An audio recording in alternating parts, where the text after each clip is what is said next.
is swung on and hit in the air to right field deep. And you can't forget about this one. Blaze Salter hits number 5, and the Newport Gulls retake the lead.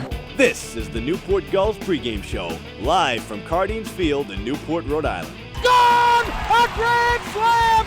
To left power, right tower power, and the Gulls walk off in the 15th inning! Coming up, interviews, stats, standings, lineups, and a whole lot more. Tomas steps on the bag for 1 out, throws to first, it is in time, a double play. Pitch, breaking ball lifted deep to center field, and it is gone! A 2-run shot for Cody Hosey. A high drive, left field deep. Lozano going back, looking up. This ball is a 2-run homer. P.J. Jones hits it out. Stay tuned. The pregame show begins now on the NECBL Broadcast Network. In his first season covering Newport Gulls baseball, here's play-by-play broadcaster Stephen Huff. After dropping back-to-back games, Newport looks to bounce back tonight against the North Adams SteepleCats here on Clements Marketplace night. How you doing, everybody? Stephen Huff getting you set for tonight's matchup between the Newport Gulls and North Adams SteepleCats here on the NECBL Broadcast Network.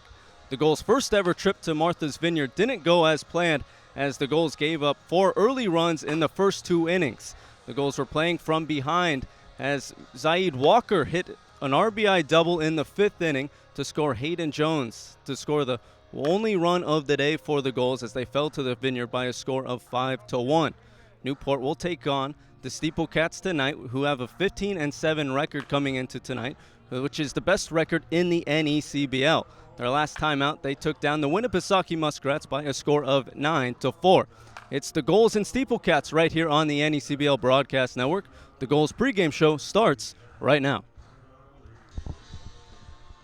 Welcome back to the Gulls pregame show here on the NECBL Broadcast Network.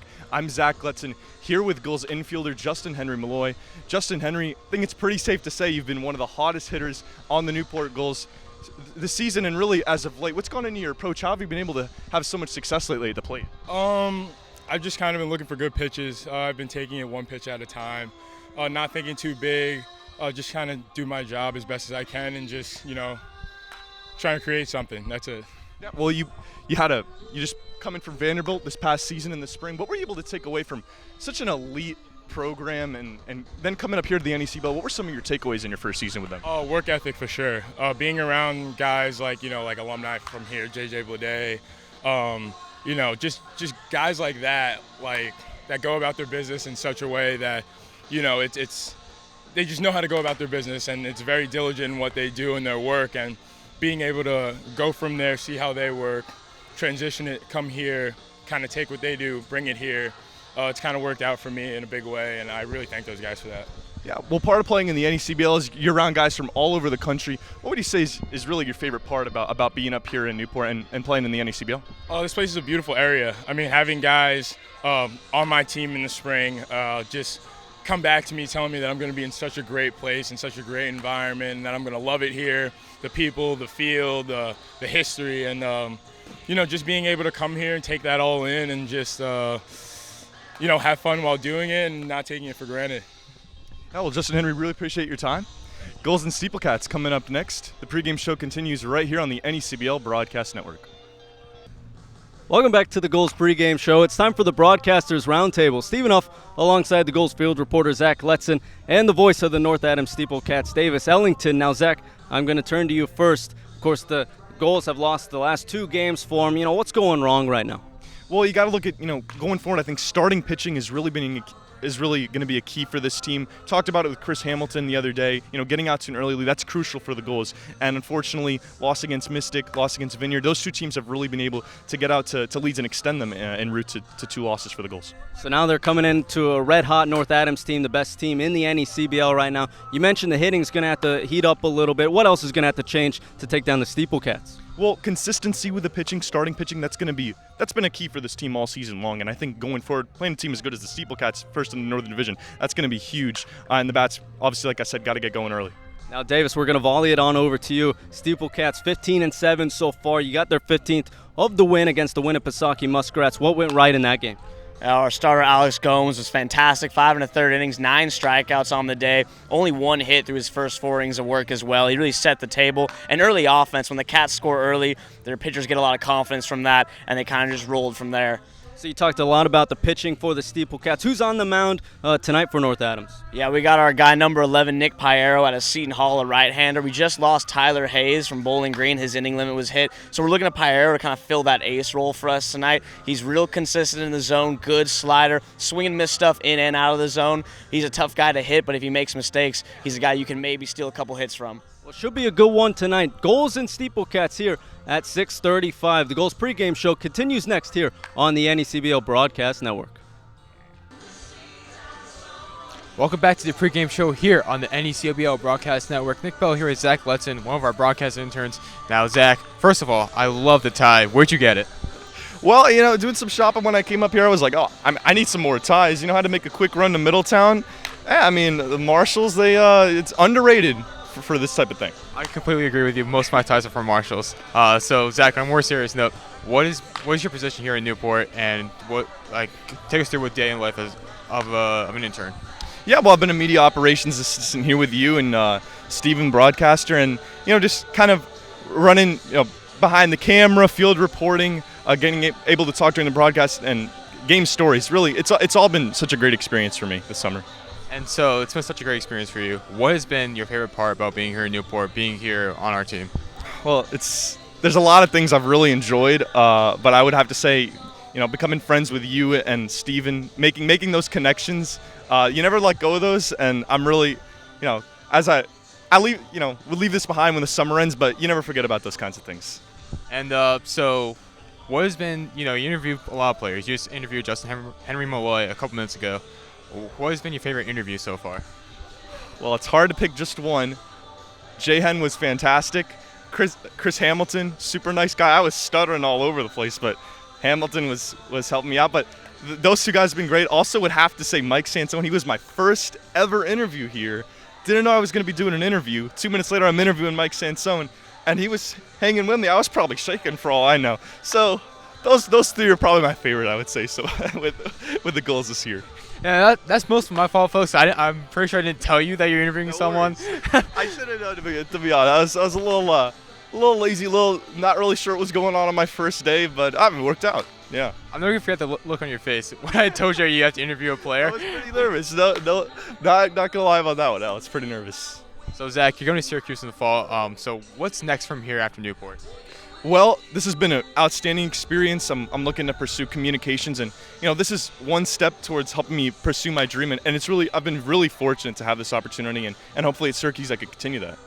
And so Zach, I told you I had a surprise question for you at the start of the broadcast. You're a little nervous about that, so folks, for those at home who don't know, who are not an intern here, really, no one really knows about this. We do question of the day every day. It kind of started as kind of like a little joke. So I'm going to take you back to the first question of the day, which is top 5 favorite animals. What are they? Well, I'm a big rabbit guy. Rabbits are outstanding.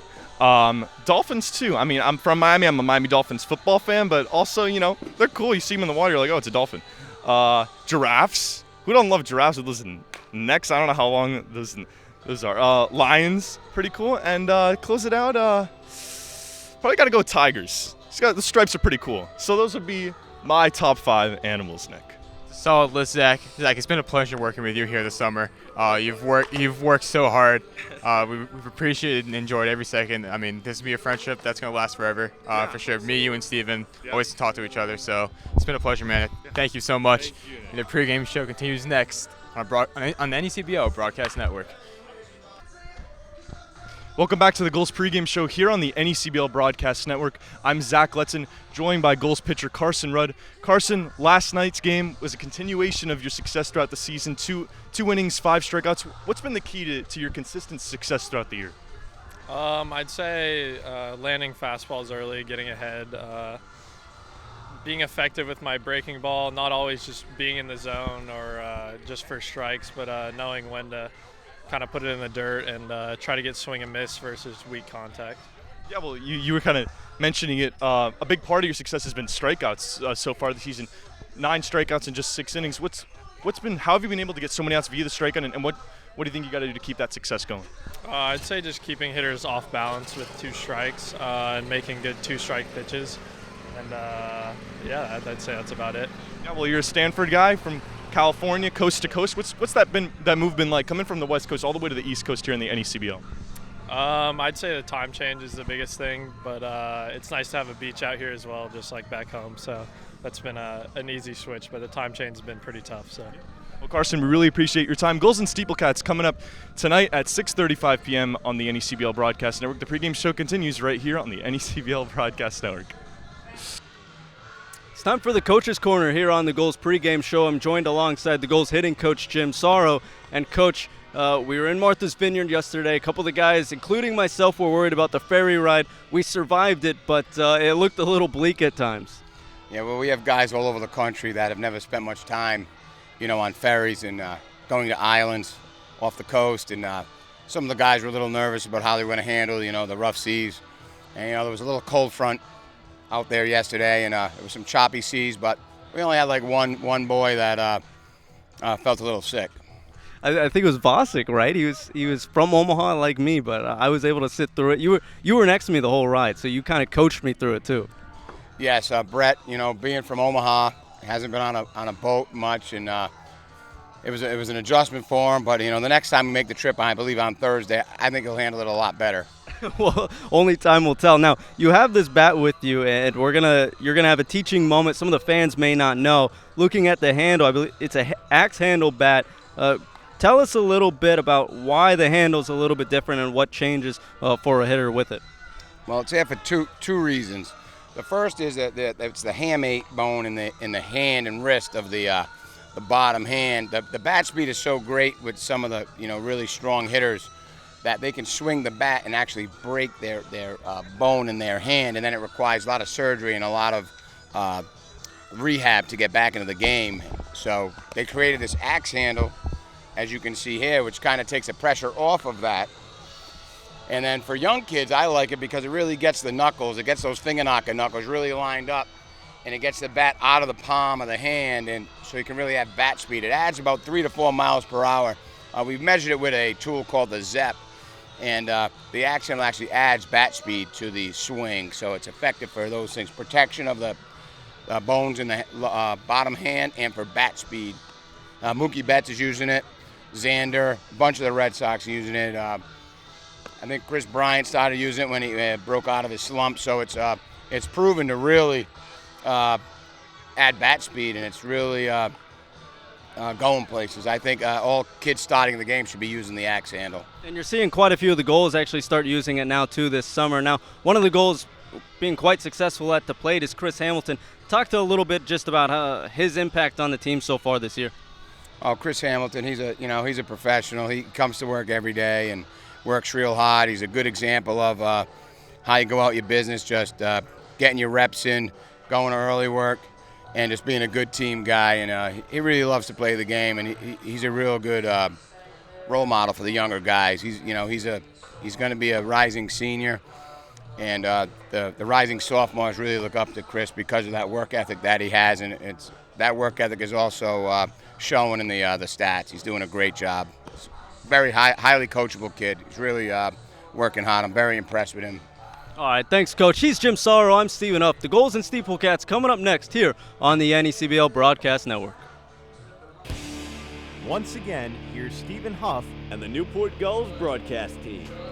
Welcome into Newport for tonight's matchup between the Newport Gulls and North Adams SteepleCats on Clements Marketplace night, where fans will receive free T-shirts courtesy of Clements Marketplace. Stephen Huff alongside the voice of the North Adams SteepleCats, Davis Ellington, and tonight's field reporter for the Newport Gulls, Zach Letson. Thank you both for joining me. Of course, the Newport Gulls come into this one 13-10, and North Adams SteepleCats with the best record in the NECBL, 15-7. So an excellent season for you guys so far. Yeah, it's been a really nice start. The 8-1 record out of the gate was a big help, and just kind of refining that mojo here in our last 4 games. Of course, the Gulls come into this one with that 13-10 record. As I mentioned, last night was a tough one for the Gulls. They fell to the Vineyard in their first ever trip to Martha's Vineyard. The Sharks jumped out to an early 4-0 lead through 2 innings.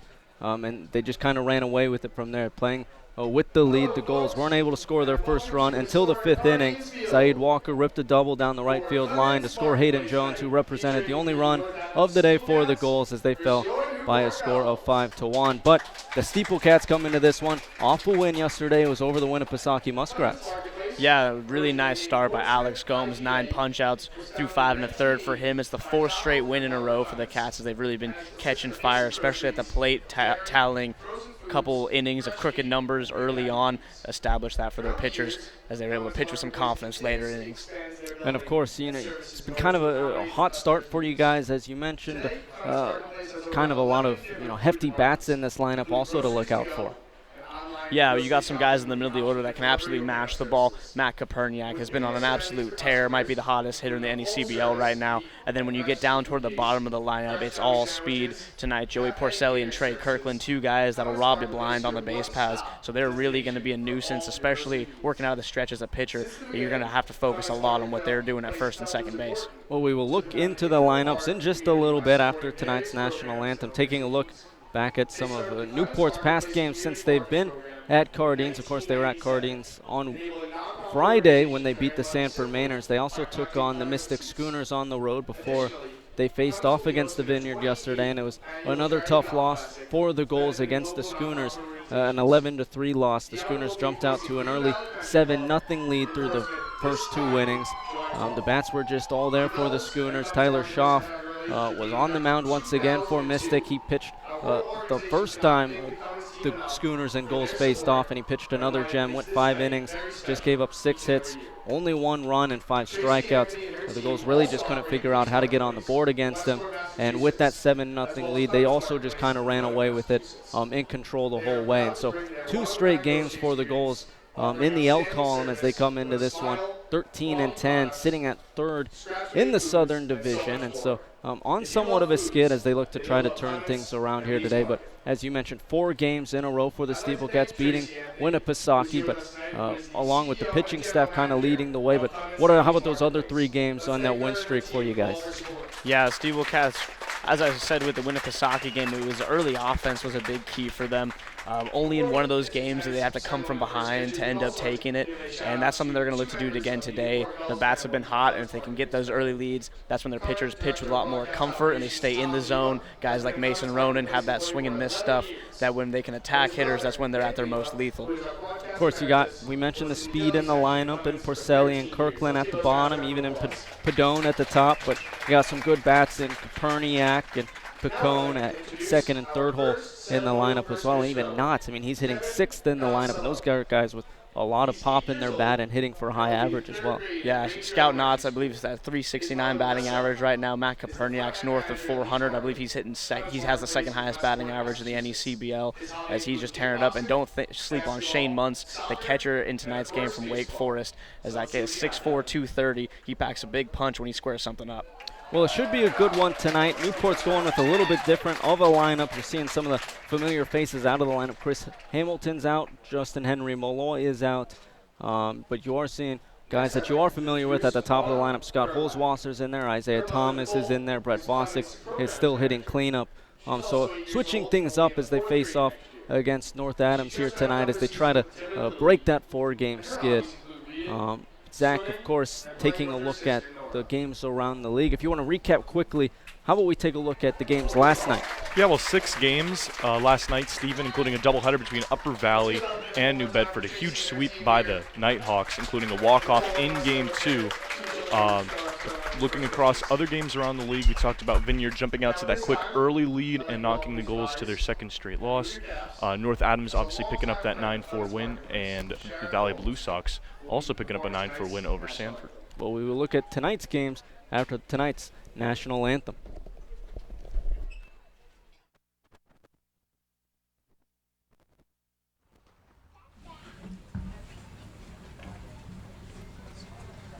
Oh, say, can you see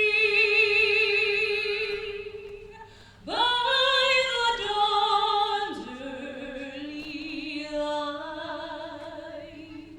what so proudly we hailed at the twilight?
Tonight's national anthem was sung by Sharon Holmes, a longtime friend of tonight's sponsor, Clements Marketplace. Now, Zach, I'm going to send it back over to you. You already recapped us a little bit on last night's game, but let's take a look around the NECBL at tonight's games. Well, Stephen, we obviously have tonight's game here between the SteepleCats and the Gulls. 3 other games going on around the league, the Keene Swamp-Bats and the Mystic Schooners. 2 of the teams with the best record in the entire NECBL. They're facing off tonight.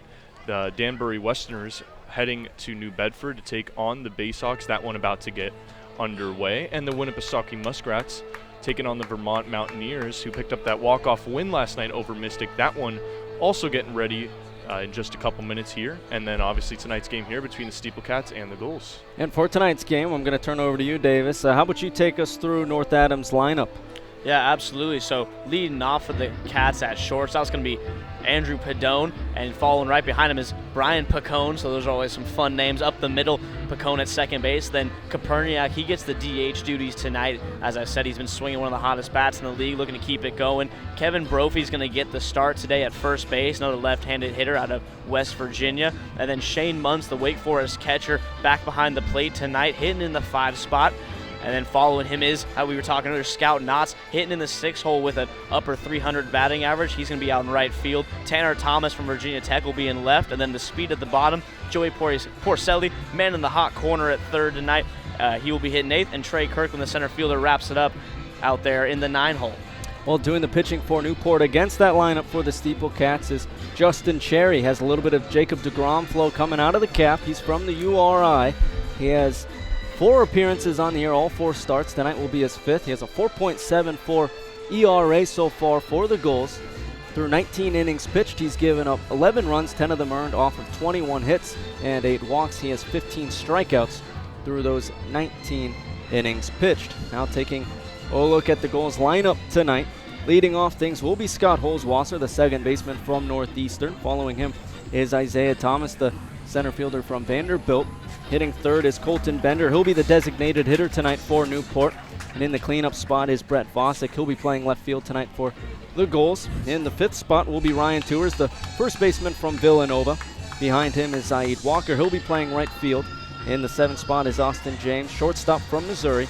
And Peter Ceruto batting 8th. He'll be handling the duties behind the dish tonight for Newport. And rounding out the order is Jake Gustin of Bryant. He'll be playing third base. And then, of course, who is the pitcher tonight for the SteepleCats? So on the mound for the Cats tonight's going to be Nick Piero. He's had a lot of time in between starts, so he's more than eager to get after it here tonight against this Newport team. A right-handed pitcher out of Seton Hall. He's got good stuff, fastball, 2-seamer, changeup, and a good hard slider as well. He's going to be in the zone. Newport's going to be forced to swing the bats here, but in a park like this, as I'm seeing these very fun dimensions, I think is a good way to put it. Who knows what could happen with a guy that's going to be around the plate. So he's going to be a good challenge for the Newport team with that arsenal. And, of course, tonight, behind the plate, the umpires, Chris Limo is behind the plate, and then in the field is Kevin Beck and Frank Graney. Taking a look at the weather around Newport for first pitch, it's a sunny 71 degrees, 66% humidity with a 7-mile-per-hour wind coming out of the south-southwest. So 66% humidity. Ball might travel a little bit, but a sunny 71 degrees. Can't get much better than this. Oh, it's a beautiful day for baseball here. We rolled up out of the bus and we were greeted by that ocean breeze. It was fantastic. After a 3.5-hour bus ride with these guys, it was a welcome feeling. I can tell you that much. It's exactly what you need. That long bus ride, like you said, what you need is sun hitting you right in the face, a little bit of a breeze, and everyone ready to go after that. Oh, absolutely. It's been very humid in North Adams. We've had a lot of rain, and with that heat, it just felt like Florida weather. And it's very nice to feel like you're not walking through like a mister at all times with nice light air out here. It's fantastic. Well, taking a look at the defense for the Gulls, going from left to right. In the outfield, Vosick, Thomas, and Walker, and then left to right in the infield as well, Gustin, James, Holzwasser, and Tours. And then behind the dish for the Gulls is Peter Ceruto. So as we said, Justin Cherry on the mound. Mentioned the DeGrom flow. He'll have fastball, slider, changeup to go with it. But, I mean, I think, the DeGrom flow is all you need. I mean, that's going to be his battery ram out there tonight. Oh, yeah, and if he can get the strikeouts like DeGrom, he's going to have a lot of success tonight, of course. But that's one of the things that the SteepleCats have struggled with. They've been very susceptible to racking up double-digit strikeouts as an offense. So if you're a pitcher like number 14 out there, if you can get some swing and miss stuff going, you can start to cruise against this lineup. It's when you make those mistakes over the plate and let them battle that you can get yourself into some predicaments out there with this offense. That has been the goal success so far on the season, at least pitching-wise. 233 strikeouts, which leads the NECBL. It's kind of been their catalyst for success. Cherry, first matchup will be at Andrew Padone, shortstop tonight for the SteepleCats. Righty on lefty matchup for Cherry on the mound. First offering from Cherry, fastball missing low for ball one. And that's a good establishment pitch to that fastball low and in. Lets Padone know he's coming right after him. Now the 1-0 going to be offered at and fouled out of play along the left field line. 1-1. Padone on the year hitting .245 for the SteepleCats, but has also worked 13 walks, so a good leadoff man for North Adams. As you mentioned, a threat to steal if he gets on, so those walks can be critical for North Adams. Now the 1-1. Big swing and a miss. And first pitch was actually called a strike, so that is strike three. First strikeout of the day for Cherry on the mound. A little extra delay there by our man behind the plate must have been on that strike one call. He's just got it for effect, He just he lets the tension build and then bam. Cherry will take it. He doesn't care when it's called as long as it's called. As Brian Picone settles in, first pitch swinging and fouling it off. And this is a guy, Picone, here that I think you're going to want to keep your eye on against a guy like Cherry with a limited pitch selection that he's got on the mound. Picone's been one of the top guys in quality at-bats on this team, and that's been the big thing for the Cats. When they can have quality at-bats, work counts, and get some mistakes, maybe that's when they really jump on pitchers, and this guy's the epitome of that at the box. Picone does lead the SteepleCats in hits on the year with 25. Now the 0-1, slider missing up. 338 average for Picone.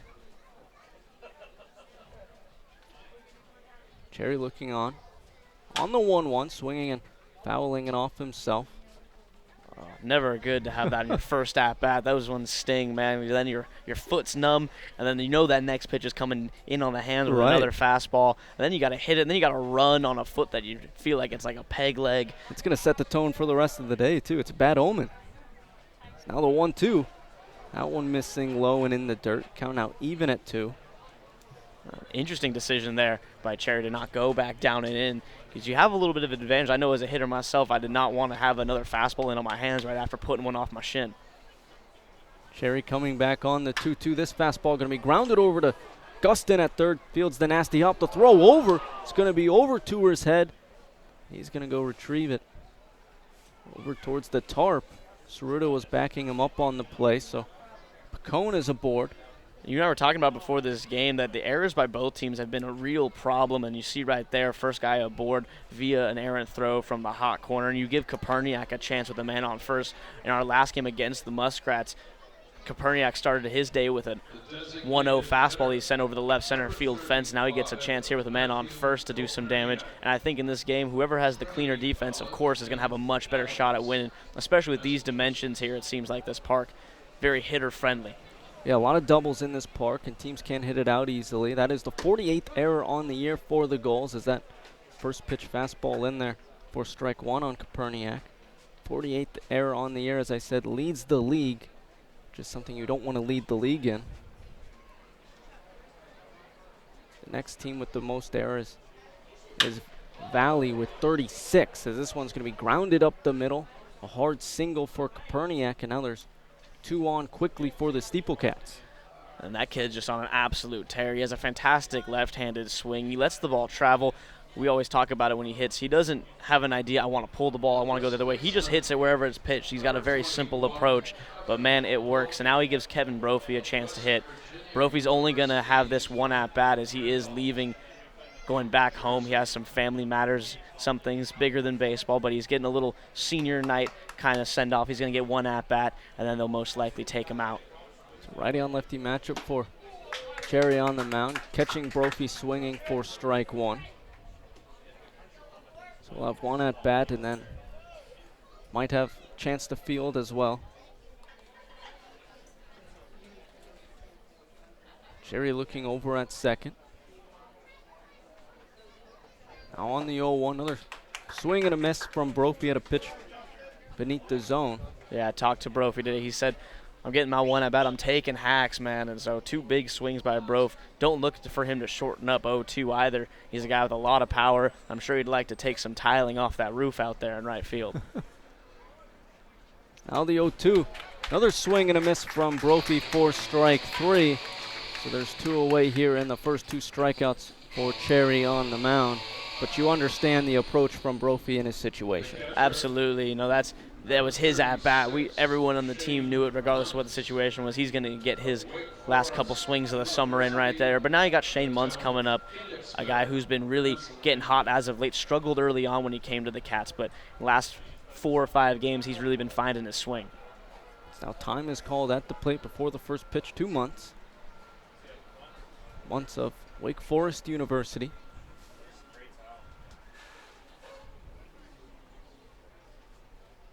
Cherry out of the stretch. First pitch, fastball missing low. Yeah, and Shane Muntz, you're going to see him defensively. Really nice defensive catcher. I mean, he's so big, it's like dropping a chimney back behind home plate. But the kid hasn't caught in a year and a half up until this summer, so he's actually relearning the position right now. Now the 1-0. This one missing low again. Nice block from Ceruto, and he's going to throw down to second. No one was there, and it's going to end up in center field. Moving up to third on the play was Picone. So we'll put that one down as an E2. Yeah, very interesting decision there. As he came up throwing to Ceruto, and just nobody was breaking to the bag at all even. And it's not like he was trying to hit someone in transition, so a little mental lapse there. But his pitcher still got a chance, Cherry, if he can get this last out. No harm, no foul. Cherry looking on to Muntz. Well, there was a pitch at the bottom edge of the zone, but swung on and missed. Strike 1. Yeah, and that's the one tough part that the SteepleCats have been trying to rule out. We were talking about quality at-bats with Picone. Swinging in a 2-0 count like that at a pitch out of the zone, it takes that hitter's count away from you a little bit. Now this 2-1 going to be lined into foul territory, into the bleachers. Might have hit a fan over there, and we hope they are okay, as time will be called. Wow, that slipped right through that netting there, an absolute rocket. And it must have squeaked through. Yeah, and you're right. There is netting, protective netting. There must be a hole over there because it went right through it. And there is people rushing over to make sure that fan is okay, as play has stopped over here at Cardines. My goodness, that was an absolute bullet off the bat of Muntz. And there might not have even been a hole. That ball might have just pushed its way through. It might have forced a hole into the netting. Yeah, this is where you just hope everyone's okay.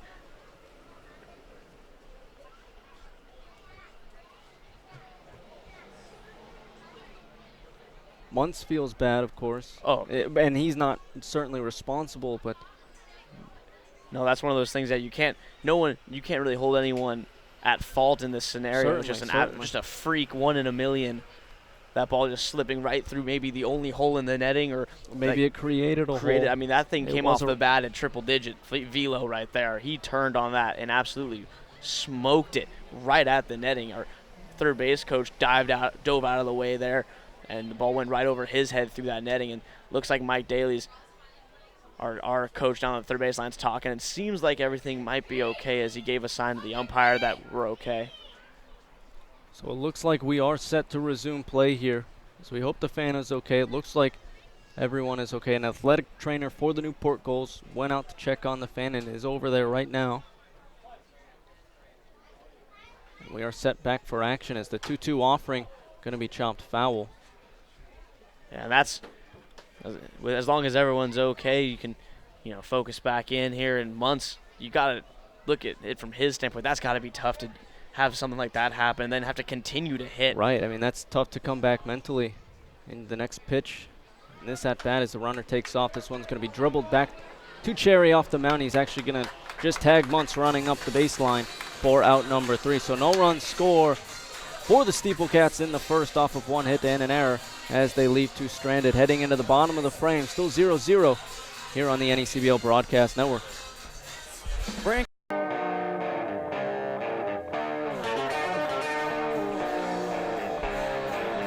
Bottom of the first, Stephen Huff alongside the voice of the North Adams SteepleCats, Davis Ellington, and the field reporter of the Newport Gulls, Zach Letson, as it is still 0-0, and it will be Nick Piero on the mound for the SteepleCats. Yeah, Piero out there. Like I said, his first start in a while for the Cats, so he's looking to really jump out there, get his stuff going early out of Seton Hall. Good right-handed pitcher. They're looking for him to fill the void of Tyler Hayes, who was the ace of this club. He's done because he hit his inning limit. Piero looking to fill those shoes, and this will be a good test for him against this Newport lineup, a team right up there in the top of the standings in the South. So he's going to come out, he's going to get some good competition. I'm really excited to see him go through this lineup, especially the first time and second time through. Of course, he has quite a few pitches to his name, too. That makes it a little bit easier working through this lineup. Yeah, he's a guy that's going to attack you with all 4, if not 5 pitches, depending on if you want to classify his 4-seam, 2-seam as 2 different pitches or not. And he's a guy that he's going to stay in the zone. He's going to make you swing the bat, misses barrels really, really well. And in this ballpark with these dimensions, that's a quality you're going to have if you want to have some success. Well, he will be facing off against Scott Holzwasser to lead things off for the Gulls. He comes into this one riding a 10-game hit streak dating back to June 11th and a 19-game on-base streak. That's every single game he's played in so far for the Gulls. It's Piero on the mound, righty-on-righty matchup for him.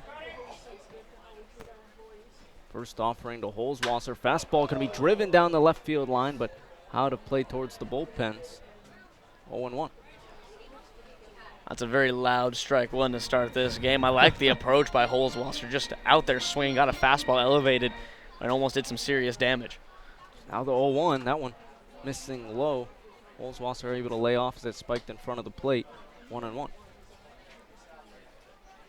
Holzwasser coming into this one, hitting .329 for the Gulls. This 1-1 missing outside. Really, Holzwasser guy who's textbook leadoff hitter for the Gulls. I don't think you can point to a game where Coach Winroad had him in the lineup and he wasn't hitting leadoff. Now this 2-1 misses outside once again, and this is what he does particularly well. Can hit for average, as we mentioned, with the .329, but also works walks well. 8 walks on the year, and then when he gets on, a threat to steal as well with 8 stolen bags. Certainly a patient approach. As he watches this one, slider breaking low and away for ball 4, so he works his 9th walk of the year, and he's aboard first with a leadoff walk. Yeah, and a really interesting pitch sequence there by Piero. That 3-1 slider, not something you would expect to see. And I think maybe that first foul ball there, a little of an intimidating warning shot. Looked like he was trying to be a little careful down and away in the zone, missing his spot. So Piero needs to keep his confidence out on the mound and keep going after hitters. That's where he makes his money. Now Piero with a runner on first. Then Holzwasser will face off against Isaiah Thomas, who swings at the first pitch over to Porcelli. Throw to second in time, throw to first, not in time, as Thomas is able to beat it out.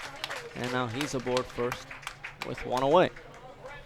And a nice job to stick with that there by Porcelli. The little bobble took away the chance for a double play, but still heads up, makes a strong throw to second to get that leadoff man there. And you'll take that trade if you're the SteepleCats defense to get Holzwasser's speed off the base paths. Now Thomas is a candidate to run as well, with Holzwasser now out in the bag, open at second. Thomas on the season has 3 stolen bases, but of course he just arrived from Vanderbilt after they won their national championship, and now we're going to see Kevin Brophy, the first baseman for the SteepleCats, exit tonight's game. Yeah, his day is done. He's just going to hang out in the dugout with his teammates, enjoy the last summer ball game. Now it's going to be Paul Comstock coming in to replace him, so Comstock will bat in Brophy's spot in the cleanup role there. And sad to see Brophy go. Really great player, an even better person, a great guy to be around. We wish him and his family all the best as he's going to be done for this year, but it was great to have him while we did. And now Paulie comes in to take his spot, another guy who's been swinging a really good bat for the SteepleCats as well. So with Paul Comstock coming into the game for the SteepleCats, that will now bring up Colton Bender for the Gulls. The runner on first. Throw over to Thomas, not in time.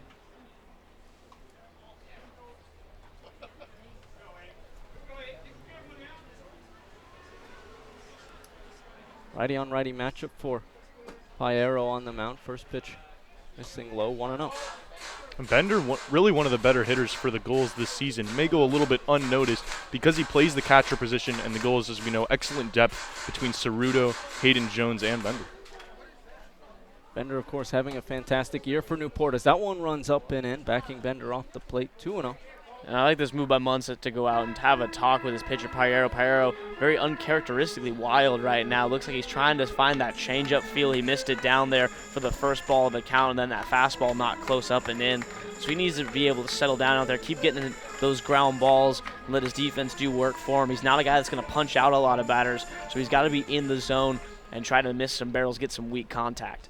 Yeah, and if he can't find the zone, this is something the Gulls will do, is just wait at the plate until he can find it consistently, as this 2-0 pitch catches the edge, 2-1. They're a team more than comfortable to take their walks. So now Piero looking on the 2-1. Thomas on first. 2-1 pitch is going to be driven into right field. Knott's going back, able to field it just in front of the ivy for out number 2. And a nice job by not sunning his eyes out there, not wearing any sunglasses as the big right fielder, but able to shield his eyes and make the grab for out number 2. That ball hit hard there by Bender, just a bit unlucky on the Adam ball there, finds the leather for the second out. So Piero gives up a shot, but gets out of that with Knotts just being in the right place at the right time. That will now bring up Brett Vosick with 2 away, the lefty from University of Kansas.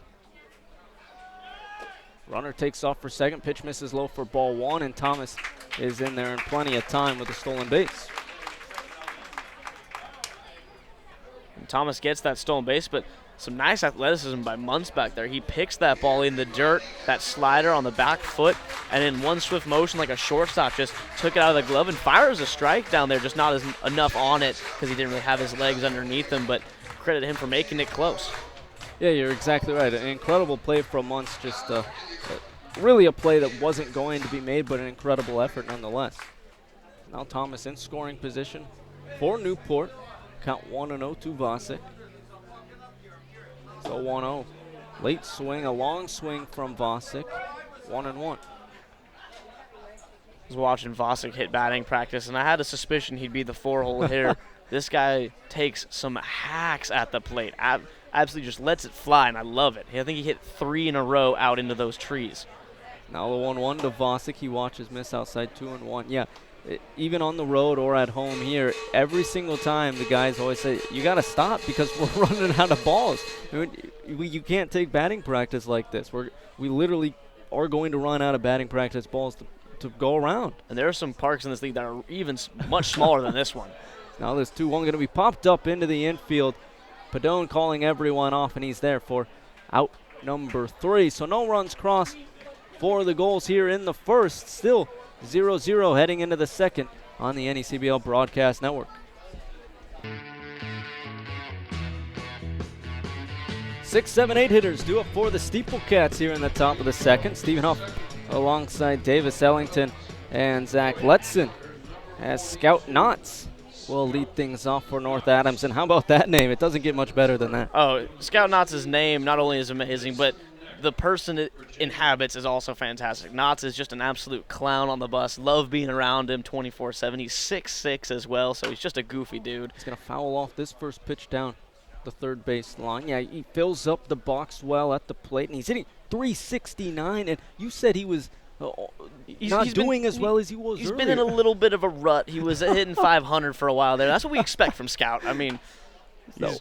Half swing from him is going to be fouled off at the plate 0-2. If you're hitting a 369 and that's considered a rut, you're doing something right. Well, the thing here, and this is a perfect time for it, Scout Knotts is a kid that his first swing, as you saw, absolute hack. But then 0-2, he's going to shorten up right here. So he does, if you call that a shorten up, hard line drive towards the bullpens. The count remains. That's a good short and upswing because he got a piece of it there. He's a kid at his size has amazing hands. He stays inside and through baseballs like no one else that I've seen in this league so far. Now this 0-2 from Cherry, still on top of it as he grounds it down the third base line. And when Knotts is hitting his best, everything's gonna be to right center. That pole that's in play, I would expect Knotts to hit it right on there. That's where his perfect pitch to him is, that middle away ball that catches a little bit up in the zone. He jumps on those, and that's what's allowed him to have such a high average. He just keeps putting the ball in play. He uses his hands, lets it work, and he's able to let the ball travel. Now this 0-2 pitch fouled off at the plate. So battling well at the plate for Knotts. Just took the cover off the ball there on that cue shot. It had so much English on it. He broke through the seams right there. Don't see that every day. We've had a very interesting inning and a half here. Aye. We'll go again with the 0-2 as Cherry has a new ball on the mound. Out of the windup, the 0-2 offering. Fastball going to be driven into left. Past Gustin at third, and Knotts works himself a leadoff single. But a nice job by Vosick there and left to cut that ball off. Ball nearly got by him, and that could have easily been extra bases. Yeah, I mean, with his power, too, you want to be surprised if he found a way to get extra bases in that scenario. He also, not to prop up Scout too much, he's not slow for a big guy. His strides are long, but he gets them rather quickly. He can move. He ran a really good 60 time in our pro day before the season started. Now with Knotts on first, Tanner Thomas at the plate. He grounds it over to second, flip to second for one, throw to first in time.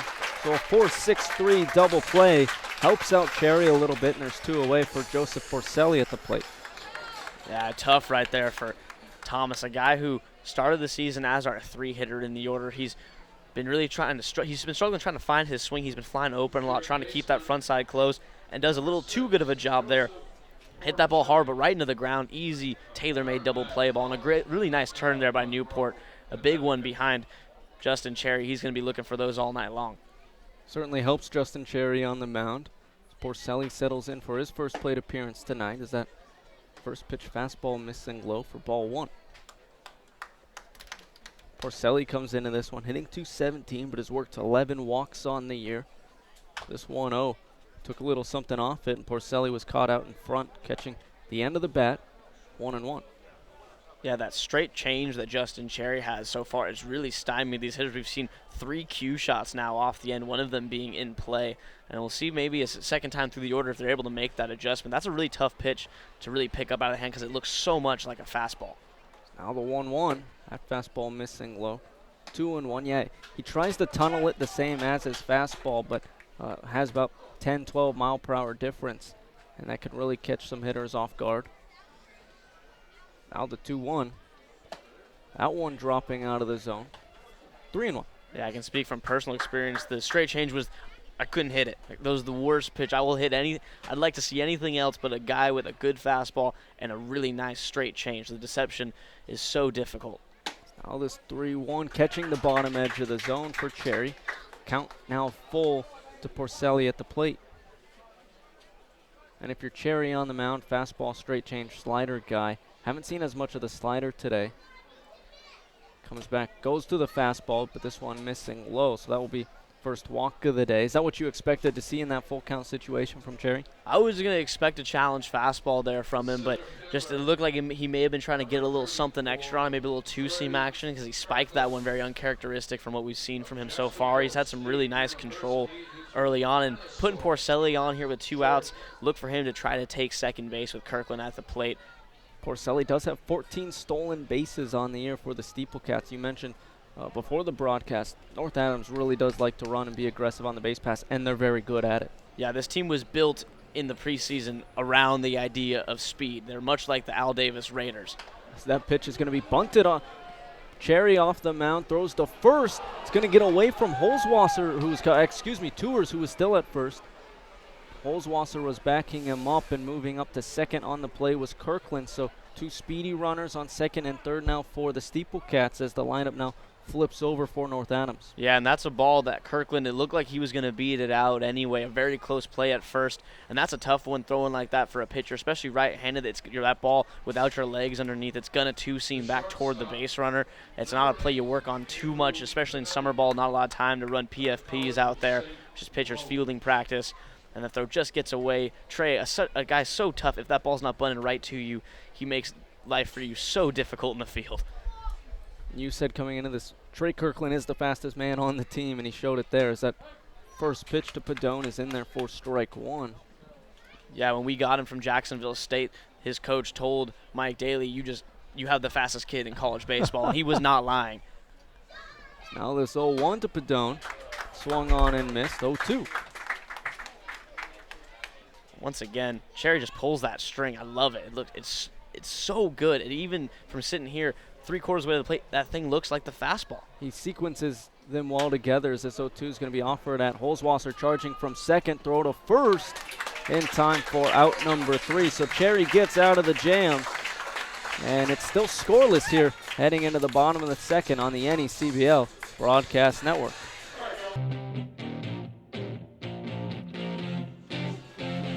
Bottom of the second.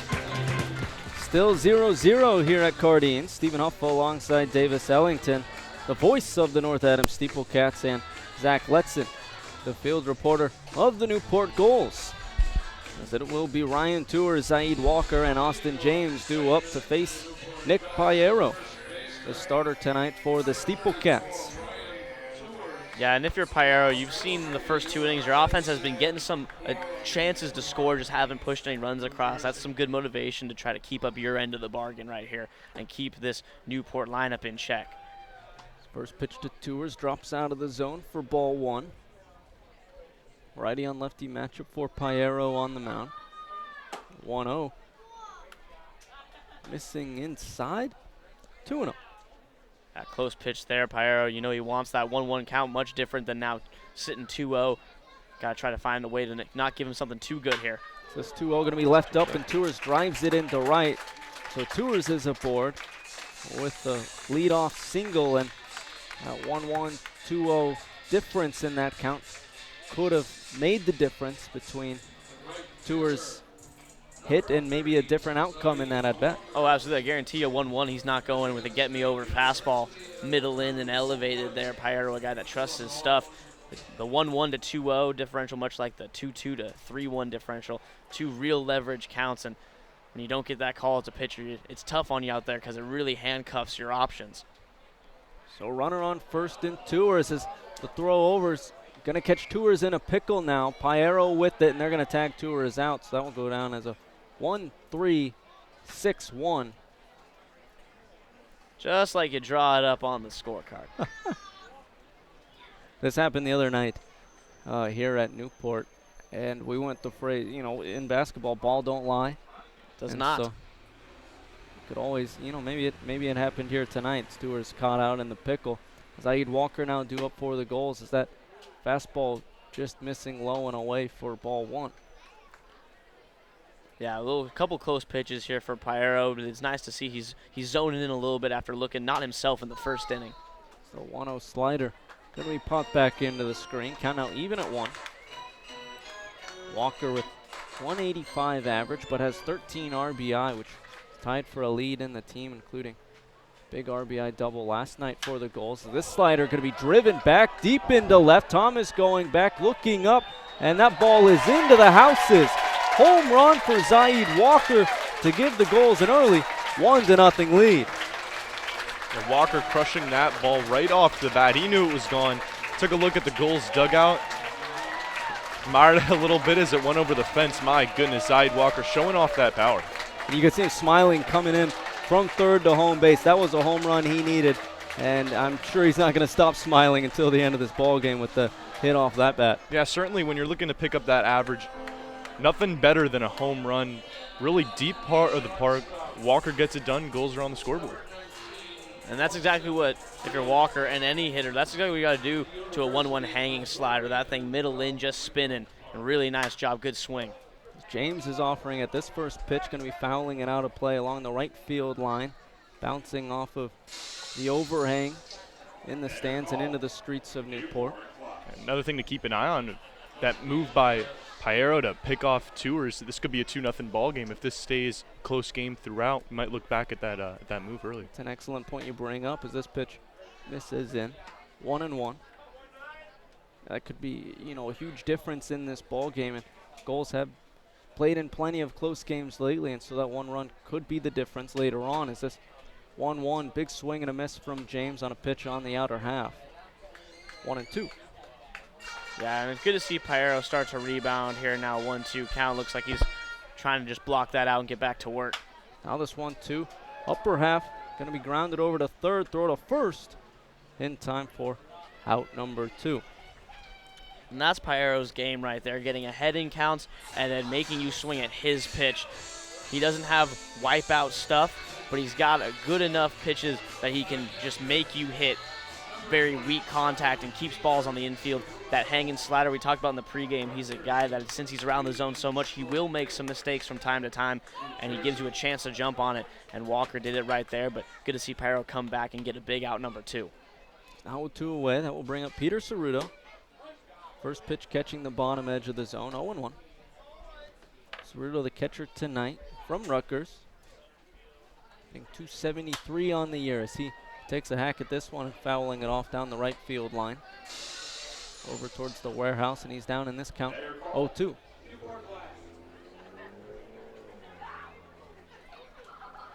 Righty on righty matchup for Piero on the mound. Out of the windup. There was an 0-2 that Ceruto thought about, just missing inside towards his hands, 1-2.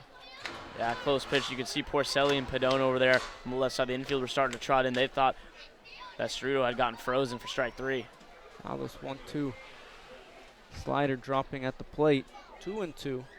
Looked to be a pitcher's pitch though if you're Piero on that 0-2 count. Ceruto even thought about it, just missing inside. The 2-2 offering, gonna catch Ceruto swinging for strike 3.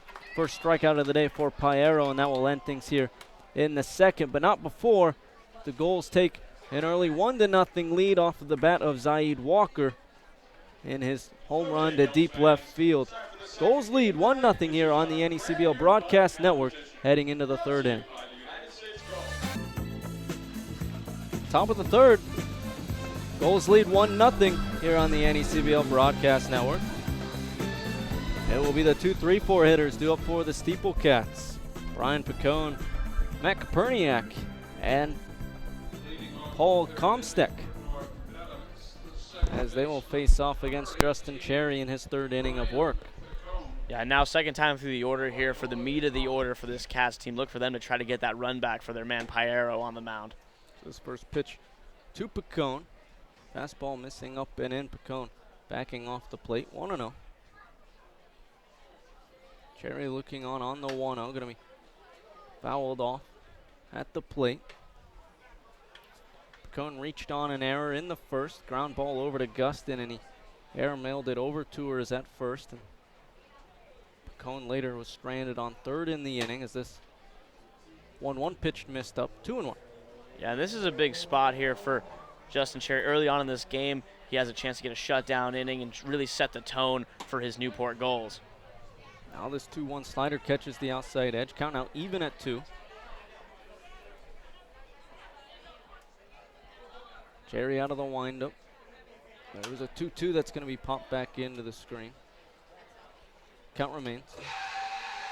And Picone would love to get on board here. Leadoff man trying to get on. Koperniak, Comsteck, and Muntz right after him. The meat of the order for this team is Picone. He's going to try to battle as best he can. This 2-2 big swing at a pitch at the bottom edge of the zone. Tagging him out on the play is Ceruto. 4th strike, 3, third strikeout of the day for Cherry on the mound, and there's one away here in the third. And once again, he goes to that breaking ball. It looked like another changeup. That one dives out of the zone, and Picone goes after it. He was committed to the fastball, it looked like, and then just an emergency swing trying to get a piece, unable to do so. And that's that 1-2 combo has been nice for Cherry in the early going here. So that will bring up Matt Koperniak. First pitch to him. This is up and away for ball 1. Of course, he singled in the first inning. Now the 1-0 pitch. He's going to drive into deep left. Vosick going back. He's got the wall. He's looking up, and it's going to be off the base of the wall. Rounding first is Koperniak, and he's going to be at second with a stand-up, one-out double. This kid, I don't know what he's been eating for breakfast, but I'm going to pour myself a bowl of it tomorrow morning. He has been absolutely on fire. That's his 4th double to left field. He just takes that one right to the gap. I mean, the kid's just, I don't even know how to explain it. His swing's so clean. Pitch inside, he'll pull it. He gets a pitch away there, 1-0. He's not overly selfish, not trying to yank it for a home run. Just takes what the pitcher gives him, barrels it up the other way for a double. That's exactly what you want to teach your kids to do if they're getting started in baseball, is to try to have an approach just like that. Talk about all the raw power he has as this first pitch to Comstock, swinging and missing for strike one. A lot of raw power, though, to go opposite field, put it to the wall for a double. I mean, you mentioned that he has a lot of raw power, and he's been doing it for quite some time now. That's his 4th double on the year to the opposite side of the field. So now this one's going to be grounded over to third. Gustin to a knee, picks it up and throws to first. This one on target for out number 2. Yeah, the only problem for Koperniak is that he's been setting the table too much in these last 3 to 4 games. I mean, he hit the solo shot and drove himself in, but he's had a couple doubles to lead off innings where he's been stranded at second or third, and the guys behind me to come up, they need to just shorten up, try to get some base hits. He's got some wheels as well. He's not slow out there at second base, so a base hit by Muntz, you might see a play at the plate coming here, but you need their guys like Muntz, Knotts, and Comstock to keep it going once you get that double. Well, Muntz will try to keep it going as he fouls off this first pitch from Cherry down the third base line. Muntz in his first at-bat. Grounded out to Cherry off the mound, who tagged him out to end things in the first. Righty on righty matchup for Cherry on the mound. Looks over to Koperniak at second. Now delivers the 0-1. That's going to be driven over to short. James is able to catch it on the line for out number 3. So the SteepleCats strand Koperniak at second after his double to left. And the Gulls still lead 1-0 here, heading into the bottom of the third on the NECBL Broadcast Network. Bottom of the third, Stephen Huff alongside Davis Ellington and the Zach Letson. And since, Zach, you're with us here in the bottom of the third, I'm going to send it your way to fill us in on the games around the NECBL. Well, Stephen, taking a look around the league, 3 other games currently going on. Mystic focused on avenging their loss last night against Vermont. They have an early 6-0 lead against the Keene Swamp Bats. A bases clearing double by Vincent Martin, getting it started for Mystic and tacking on 3 more runs in the bottom of the third. So they're currently up 6-0, trying to create a little space in that Southern Division League. The Winnipesaukee Muskrats currently up 1-0 on Vermont. And the other game going on, Danbury and New Bedford, they're currently scoreless. So a couple of northern teams helping you out right now down on the scoreboard. I'm a huge Mystic Schooners fan today, guys, and they are just coming in clutch. We're only a half game up on Keene right now. That is a great update for our guys out there. Now, on the flip side, if you're Newport, you almost want Mystic to lose. And so, yeah, we definitely have conflicting interest in various aspects of today. By this one, we might be at each other's throats as that first pitch to Gustin misses low, 1-0.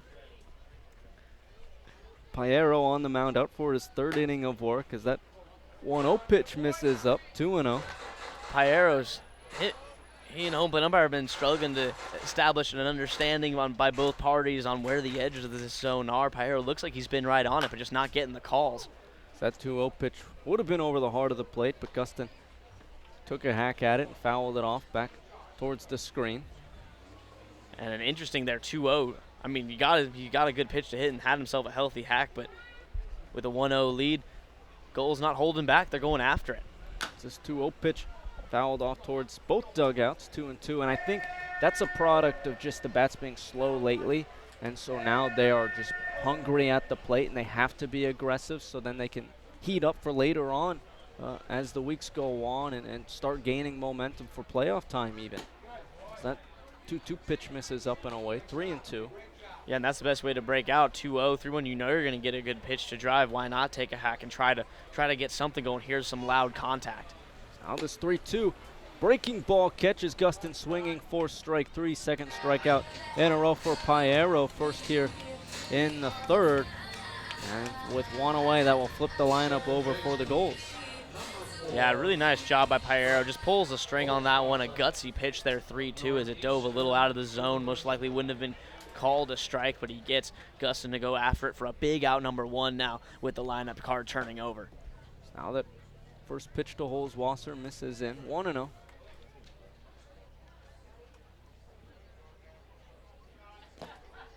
On the 1-0, that one in the dirt, 2-0. And we talked about it when Holzwasser drew a walk in his first at bat. The patience, exactly what you would want for a leadoff hitter, and he's already up 2-0 in this count. Now he's going to offer at this 2-0, but he's going to ground it down the third base line. So two batters in a row on 2-0 counts, both of them taking swings and fouling it off. But it seems like those are the pitches that they want. Now Piero looking on another righty-on-righty matchup. On the 2-1 slider, Holzwasser is able to line this one over the head of Padone and in front of Thomas in left. And Holzwasser is aboard with his first hit of the day, extending his 10-game hit streak to 11 now. That was really good plate coverage by Holzwasser. That slider, unlike the one that Zaid Walker put over the fence, that was a good one there. It wasn't perfect by any means, but I would say 80-85% execution on that slider. Down and away, great spot there. Good hard breaker, but Holzwasser covering the plate really well there out front, but kept his hands back, allowed himself a little extra time to drive that ball. So Holzwasser is aboard with one away. They throw over and he dives back in time. Thomas now due up for the Gulls. Righty-on-righty matchup for Piero once again. His first pitch on the outside edge for strike one. Holzwasser over there at first base. We know the kind of speed he has. Wouldn't be surprised if he tries to swipe a base here. And I think Piero knows that. That's why he keeps checking over on him as he does so once again. As you said, he did throw over, and Holzwasser is back safely once again. Holzwasser does have 8 stolen bases on the season. They do like to send him quite often. So he's going to throw over once again. Holzwasser had a little bit bigger of a lead, but once again, he's back in time. That was a really good throw by Piero, right on the tag, made that play real close for Comstock, who not a first baseman traditionally, but he's filled that position nicely for the Cats this season. Piero, 0-1 delivery. Thomas able to get the barrel on this one, but a little bit out in front. Towards the bullpens it goes. Count now 0-2. And Piero's kind of stuck between a rock and a hard place right now. He hasn't been hitting the corners like he wants to, but he knows he needs to get deep in this game. Bullpen for the Cats is thin, as they've had a couple games in a row here. They have an off day tomorrow. This is their 5th consecutive game. So he's looking to get through the 6th inning if he can, but if he can't hit those corners, he's going to have to give these Newport Gulls some pitches to hit. So really trying to find that happy medium out there right now. It looks like he's struggling to do so. Now the 0-2 to Thomas. He's going to pop this one up into shallow right territory. Knott's coming on, and he's going to be underneath it as Holzwasser books it back to first. So there's 2 away here in the third. That was interesting. That was almost a carbon copy of what happened against the Winnipesaukee Muskrats in last night's game. Bases loaded, nobody out, and Brian Pacone was shaded up the middle there, or the ball was popped up. Pacone had to run back like that against his momentum, make a catch, as that one almost falls as well. Good job by Knotts to come in hard from right field to get underneath that one. A big second out here with just now the runner on first. I will bring up Colton Bender, the designated hitter tonight for the Gulls, as once again they throw over to Holzwasser at first, and once again he's back.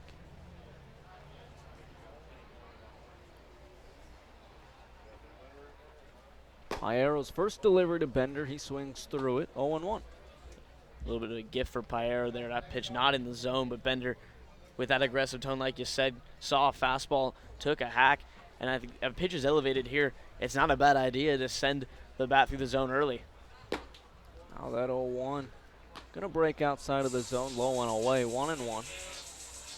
Piero has left a couple balls up, but the Gulls, outside of Zaid Walker's home run, really haven't been able to take advantage of those pitches.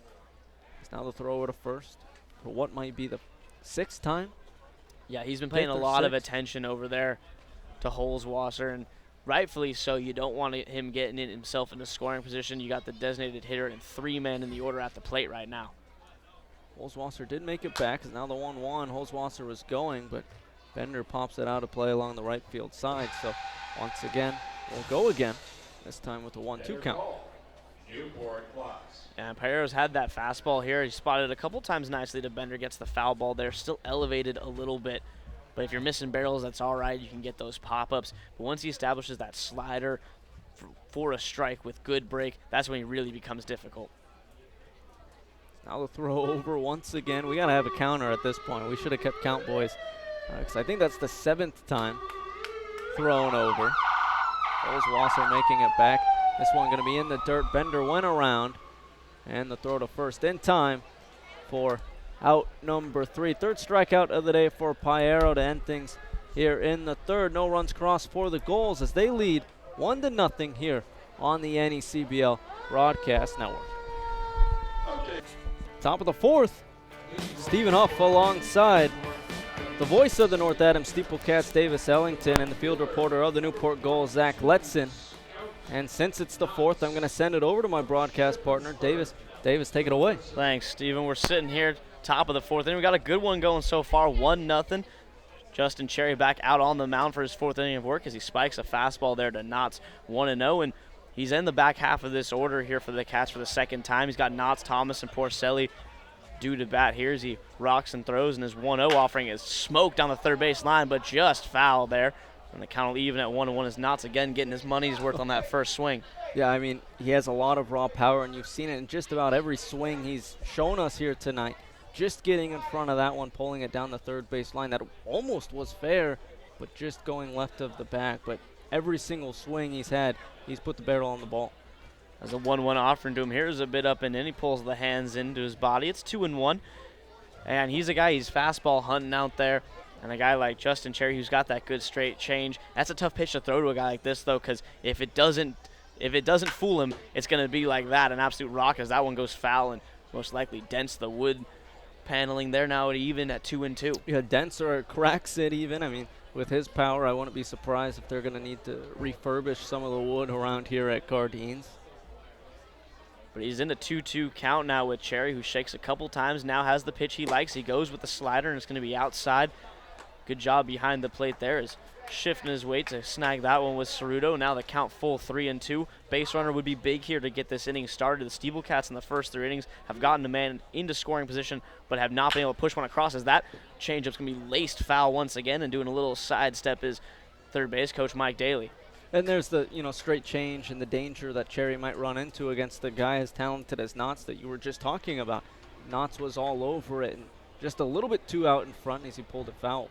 Another payoff pitch. Here's a fastball smoked into left field, but it's going to be right at the left fielder there as Brett Vosick just takes a couple steps back and makes the grab for a big out number 1 as Knotts is retired. Another Adam ball. We've seen one from both sides now as Knotts, he barrels that thing up, but too much topspin on it. It sinks right down into Vosick's leather. And with one gone, now Tanner Thomas, left-handed hitter out of Virginia Tech, will take his turn. There's just so much raw power in Knott's bat. He has to be one of my favorite batters I've seen in anyone in the NECBL. Tanner Thomas smokes this one to right field, and it ain't coming back. He has a solo shot, and this game is tied. First pitch swinging. Thomas knew it, drops the bat like it's hot.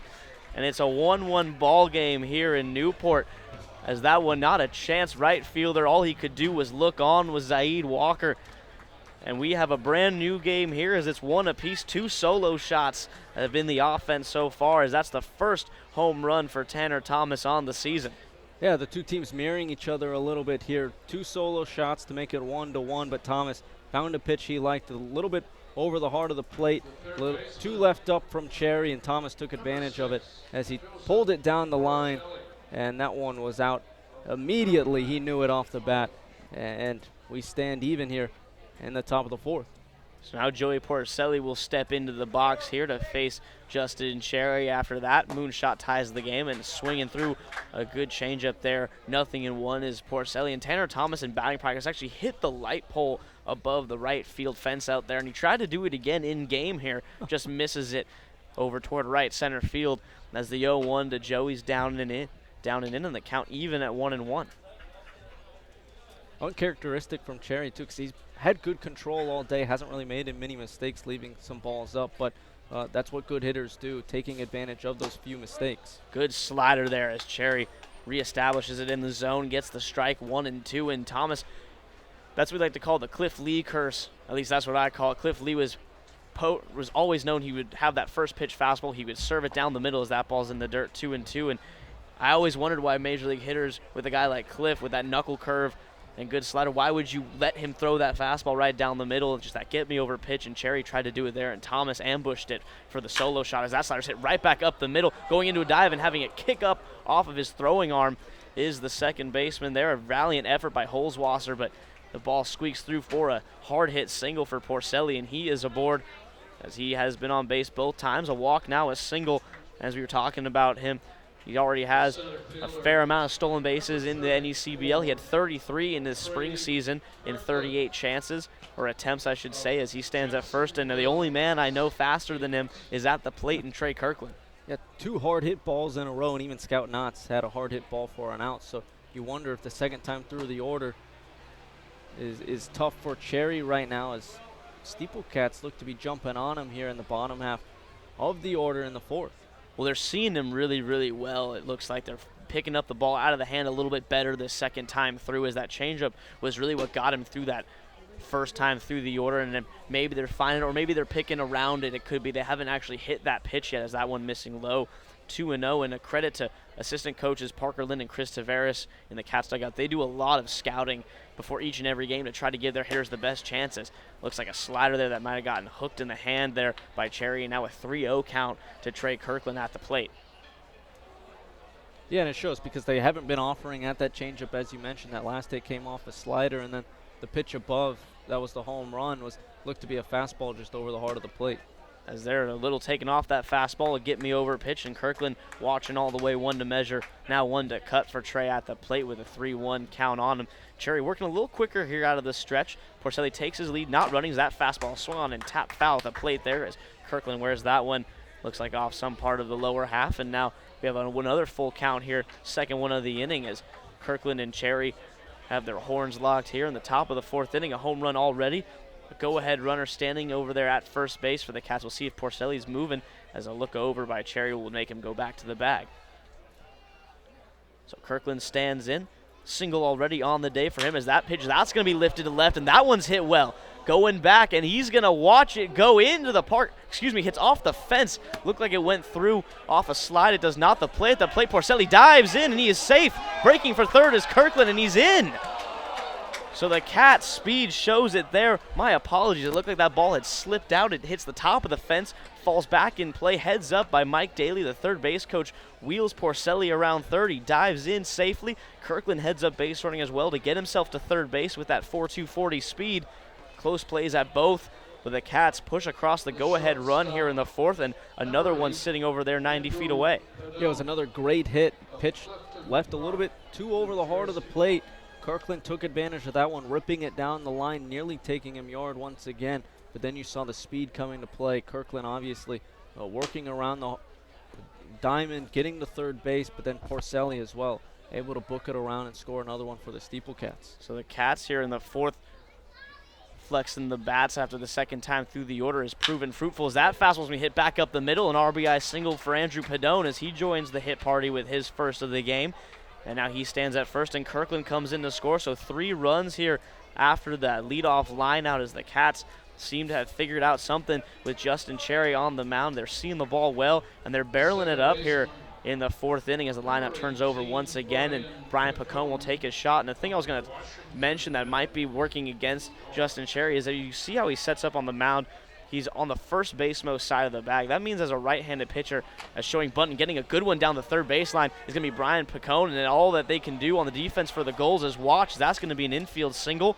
Fantastic piece of hitting by Brian. Third baseman playing back. He jumps on it with a good bunt, and now it's first and second for Matt Koperniak. But as I was saying, he's on the first base side of the mound, which means that his arm slot is right down the middle of the mound, which means that as a hitter, lefty right, you can see that the hand release the ball. There's not a lot of deception there. So if your stuff's not super, super sharp that one day, like maybe today, you as a hitter can see it right out of his hand, and it takes away some of that advantage you have as a pitcher by maybe throwing from the opposite side of the rubber. And you're seeing a lot of his stuff be straight. I mean, it's not a ton of movement, so maybe it's not one of his sharpest days, or at least maybe some fatigue's kicking in, and so a lot of it's being left over the heart of the plate, and the SteepleCats are taking advantage of it. It's a breaking ball, it looks like, from Cherry there. Misses outside, now 2-0, and in a bit of a pickle here. He's got first and second. One gone in the inning. Koperniak at the plate, a single and a double to his credit so far. Looking to drive in some runs of his own here as the Adams born native standing in, watches a fastball a bit high, and now a 3-0 count. Interesting to see if he has the green light 3-0. I'm sure he does, but a very picky hitter. 2-1. Last pitch must have been a strike. My apologies. The pitch on the way here is cut on and miss, and there's a good changeup from Cherry to even this count up at 2-2. Yeah, and that's the changeup we were used to from him, and this would be a huge out for him after giving up 5 straight hits. This is probably the most dangerous batter in the lineup. This seems like a must-out. 2-2 in the dirt there as Koperniak watches it low, and now the count running full. 3 balls and 2 strikes. Padone the runner at second, Pacone the runner at first. Some good speed on the bases for the SteepleCats with their hottest hitter at the plate, Justin Cherry, looking for a big ground ball double play to end the inning. 3-2 pitch is swung on and tap foul, and that catches, the catcher right behind home plate, Ceruto. Looks like he wore that one off the inner thigh. No padding there as heads up play by Chris Limu, the home plate umpire, can go out and give his catcher some time back there. Yeah, and that's a position that doesn't get enough thanks out there. I mean, they take a beating every single night, and it doesn't get any easier as the schedule thickens, and seems like the bruises thicken as well. Oh, yeah, as we like to say in the business, the tools of ignorance, the catcher's gear. So the count still full here for Koperniak as the pitch from Cherry on the way. It's a broken bat. That ball fouled off, and there's some dead wood for your next candlepin bowling night right there. As Koperniak going to go get some fresh lumber, and he'll have another 3-2 offering waiting for him from Justin Cherry. Candlepin bowling, a sport you just picked up, right? Just started playing candlepin bowling. I can't get enough of it. I'm building a lane? I'm building a lane in my house. You're going to have to fill me in. I'm a novice when it comes to that. Oh, it is. I don't know how I'm going to do it. It's going to be very below bar, but it's going to be fun. So another payoff pitch from Cherry on the way here. He breaks the plate. Fastball is going to be outside for ball 4. The bases are loaded here with still only 1 out in the inning as Padone trots to third, Pacone to second. Koperniak takes his spot at first base, and it's going to be Paul Comstock at the plate here as he grounded out, hit the ball hard, but on the ground. Nice play by the third baseman, his first time up as he hits here with the Ducks on the pond, and now a mound meeting between Ceruto and Cherry.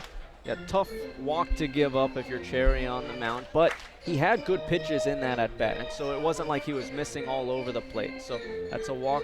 It's not the end of the world if you're Cherry, and now there's a force at any bag, and so there's a double play anywhere, it seems, that you could set up, and so if you're Cherry, that's not the end of the world. No, not at all. It was more of a credit to Koperniak's at-bat, I would say, than Cherry not hitting his spots, as he featured the changeup more. Now we got a full-blown mound meeting here. But he featured that changeup a lot more, and that was the pitch that was working for him. He's been beaten with the fastball and the slider not being as sharp as he'd like. So he needs to, if he's going to be in this game longer, he's got to ride that changeup, I think, and just say that's the pitch you're going to roll with, and then you throw your other pitches off of it. He's not getting the swing and miss stuff or the taken pitches on the fastball as a setup pitch. That becomes your strikeout pitch. Establish yourself with the changeup. You got to kind of think on the fly a little bit in this type of scenario. Yeah, and I think that's what a lot of pitchers do second and third time through the lineup. Start using their breaking ball or off-speed pitches to introduce themselves to batters, and second or third time they meet them, and then use those pitches, kind of work backwards, as they say. Exactly. That's something that Cherry might find helpful out there as he faces the meat of the order once again. Yeah, now he's got Comstock at the plate, a guy who, if he gets that first pitch fastball, much like Thomas, he will take his hacks. An aggressive hitter is Paulie, is the first offering to him on the way. A fastball right on the corner, and that's a really nice pitch out of the mound meeting. If you're Justin Cherry, you spot that here low and away. Nothing Comstock can do but watch it for strike 1. as Cherry works with the bases loaded. Ground ball could save him here, as that fastball's going to be ripped, and it's going to be through the hole on the left side. One runs in to score. Picone's around third. He will come in to score, but getting caught out there is going to be Matt Koperniak, as he thought that throw was going through, and that's a mental error on the bases there for the SteepleCats. A pair of runs do come across to make it a 5-1 game, but Koperniak, he's got to see the angle that throw. That throw was low, easily cut off there by the infielder, as he was just not maybe paying complete attention, trying to force his way over to third base, and he gets burned for out number 2, and now it looks like Justin Cherry's day is going to be done. Yeah, you think about Koperniak, thought it was going to go to the plate, as you said, but it ended up being cut off, and so a tough out for the SteepleCats because it seems like a free out, but Cherry's day is done. So a new pitcher coming on the mound for the Gulls. We'll have more information on him coming up after this break here on the NECBL Broadcast Network.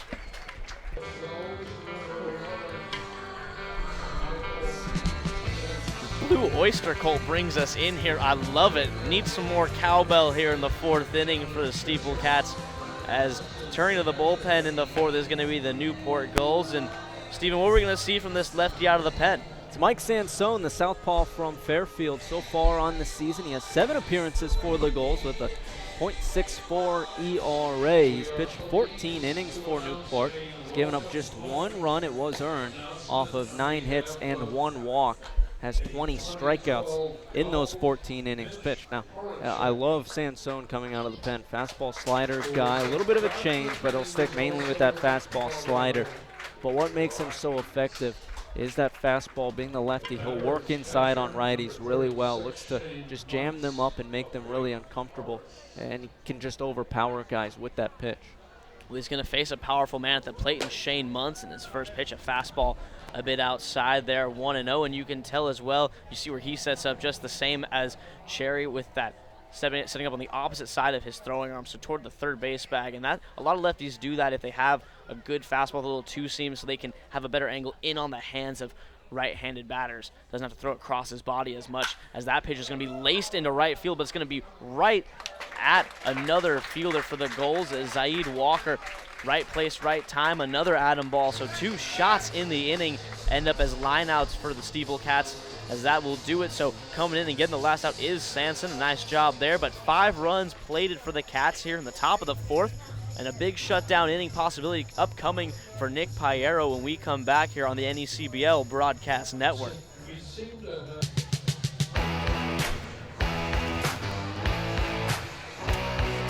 Home half of the 4th inning, as the entry music has just been on point today. I'm loving a little Joan Jett there to get us going here in the bottom of the 4th inning. 4, 5, and 6 hitters due up for the Newport Gulls. Brett Vosick is going to get things started. Nick Piero back out on the mound for his 4th inning of work. His offense gift wraps him 5 runs in the top of the inning in response to the 1 run given up. It's a 5-1 ball game here. SteepleCats lead. And this would be a big shutdown inning for Piero if he can get it here and really grab the momentum of this game after his offense put on a clinic of how to hit balls hard, squaring them up left and right there. A couple hard outs brought that inning to an end as Vosick steps in.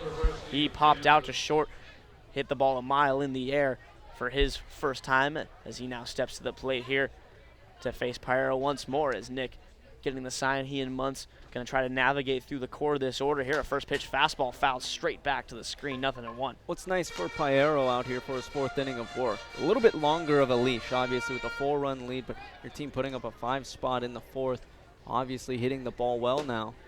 It's a good changeup there from Piero, down and away, gets Vosick to swing through 0-2. Because Piero, there were signs that he was struggling a little bit, doesn't have overpowering stuff, maybe couldn't find the zone as well.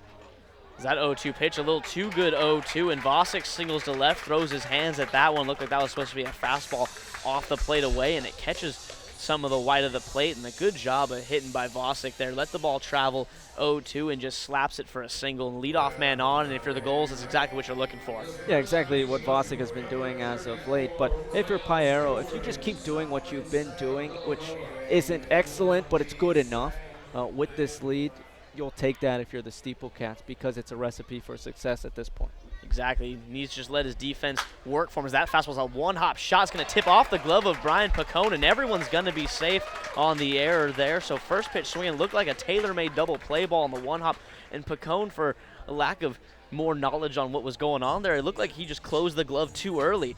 As you can see on the replay there, maybe a bit of a tough short hop, didn't really have a lot of time to move his feet as that ball was hit hard. But first and second here, nobody out, and if you're the Cats, this is not how you want this inning to start. Leadoff man on the 0-2 single, an error now, first and second here, nobody out, and the guy who's already left the yard, and Zaid Walker stepping to the plate. So Piero looking for a big ground ball once more as he finds the knees with a fastball there. It's 0-1. Yeah, it was a hard hit ball. Picone just, as you said, closed his glove a little bit too early, was probably just looking to turn the double play and just forgot about the fundamental part of it all. But if you're Piero on the mound, just keep doing what you're doing because you forced the ground ball. As he fires another strike right on the outside corner. A good fastball there, 0-2. And so you just forced the ground ball. I know your defense let you down a little bit, but it's probably not going to be the typical thing. So just keep doing what you're doing. Try to force another and create another double play opportunity right now. And he's created a good spot for himself right here, up 0-2, and hopefully learns from what he did with Vosick, that little mistake. As that 0-2 pitch fouled straight back, I was ready for it as that was coming right at us. And I'm loving how shallow the backstop is, because every time a ball is fouled back, it is just like a collision when that ball hits the screen. Oh, yeah. I mean, it's right at you, and I like your effort back here, ready to make the plays every time. Hey, we've already seen one ball squeak through. I'm keeping my guard up here back as we're close to the 0-2 pitch. Cut on and miss. Get your jackets out. Zaid Ward down swinging at the breaking pitch for out number 1 in the inning. And now Austin James, a ground out victim his last time up, will step to the plate. Yeah, what a huge punch out there from Piero. That's his 4th of the day, but that's a big first out here in the 4th because now the double play that we've been talking about could get you out of the inning. It would get you out of the inning. So great first out for Piero if you're on the mound for the SteepleCats. And we talked about it earlier. Both of these teams defensively from game to game have struggled to find consistency. And right now, SteepleCats needing some defense after the error in the 0-2 single as a little change up there finds the zone, 0-1. So Piero relying on that defense here, a guy that needs good support behind him because he misses a lot of barrels, doesn't let you square it up too much. But he's got to have the guys behind him working for him as well as the 0-1 offering from number 11. A fastball fouled straight back into Muntz as the chimney just wears it. No problem for him. It's 0-2.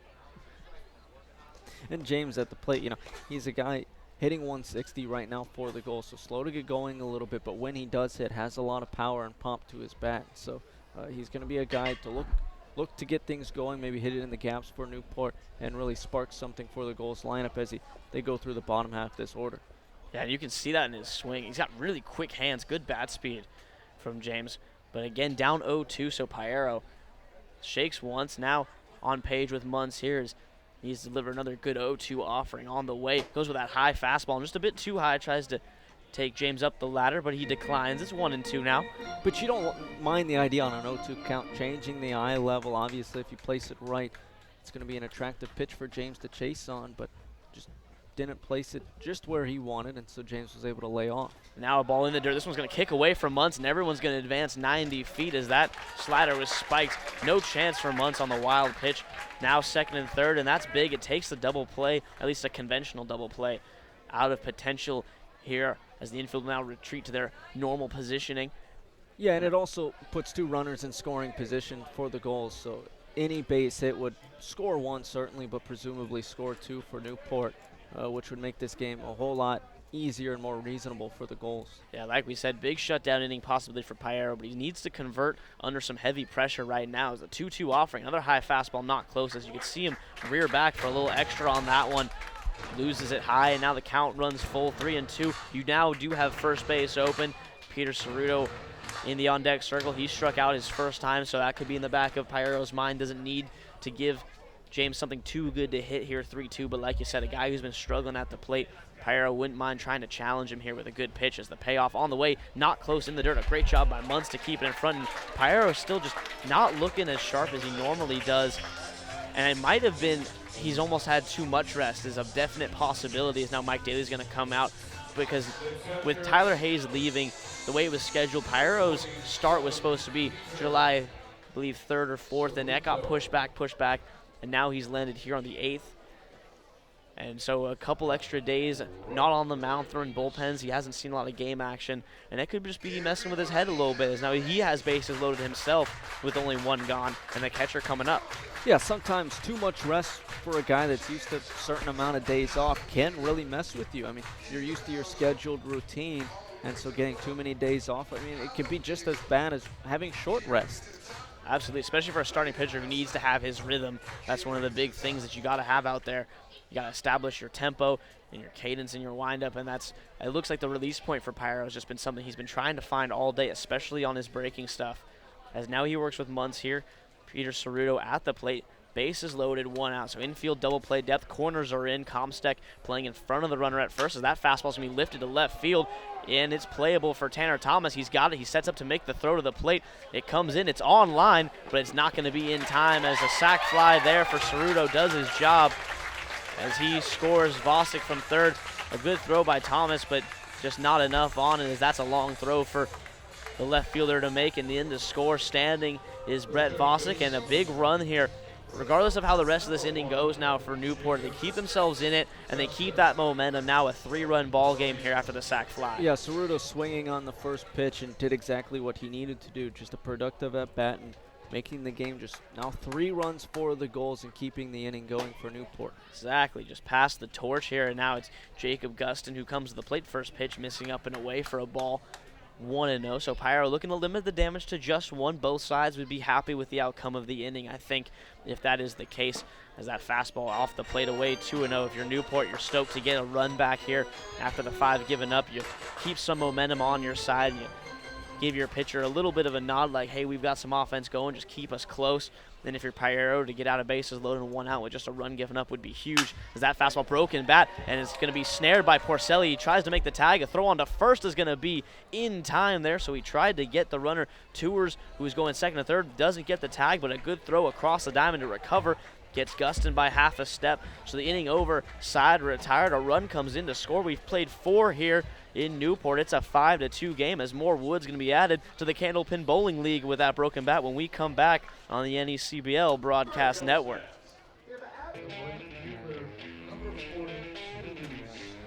Top of the 5th inning here as we have ourselves a 5-2 game. SteepleCats looking to add on after a big run for the Gulls. It disrupts the shutdown inning for Nick Piero. Here Scout Knott's going to lead things off as he did back in the 4th inning. He lined out to get that inning started and takes a strike here from Mike Sanson, who has his first full inning of work ahead of him here. He's got Knotts, Thomas, and Porcelli due up as the lefty sets. No windup necessary for the reliever, and his 0-1 offerings a fastball. He popped up, foul out of play, 0-2. Yeah, and I think this is where Sanson's going to be so valuable for the Gulls. I mean, you're facing Scout Knotts, who's shown the most raw power out of the box for the SteepleCats so far, even though he only has 1 single on the day, but he seems to be, the most threatening at-bat from my point of view for North Adams. But then you got the home run hitter and Tanner Thomas due up next as well. As Knott's down on 3 pitches, swinging there. A nice job by Sanson, just goes right after him with a fastball. Good placement in on the hands, and for Knott's, even a guy like him who works inside out so well, couldn't catch up to that one. Big punch out with Thomas coming to the plate. And that's what we talked about with Sanson when he came into the game. That's what makes him, so valuable on the mound coming out of the bullpen for the Gulls. Not afraid to go in on the hands on some of these righties, which not a lot of guys at this level are able to do. As Tanner Thomas, he had the solo shot to get that 4th inning started, takes a pitch a bit up and in there for a ball. 1-0, his first homer on the season, a no-doubter to right center field, looking to replicate it here, but now with a lefty on the mound, making things a little more difficult for Tanner.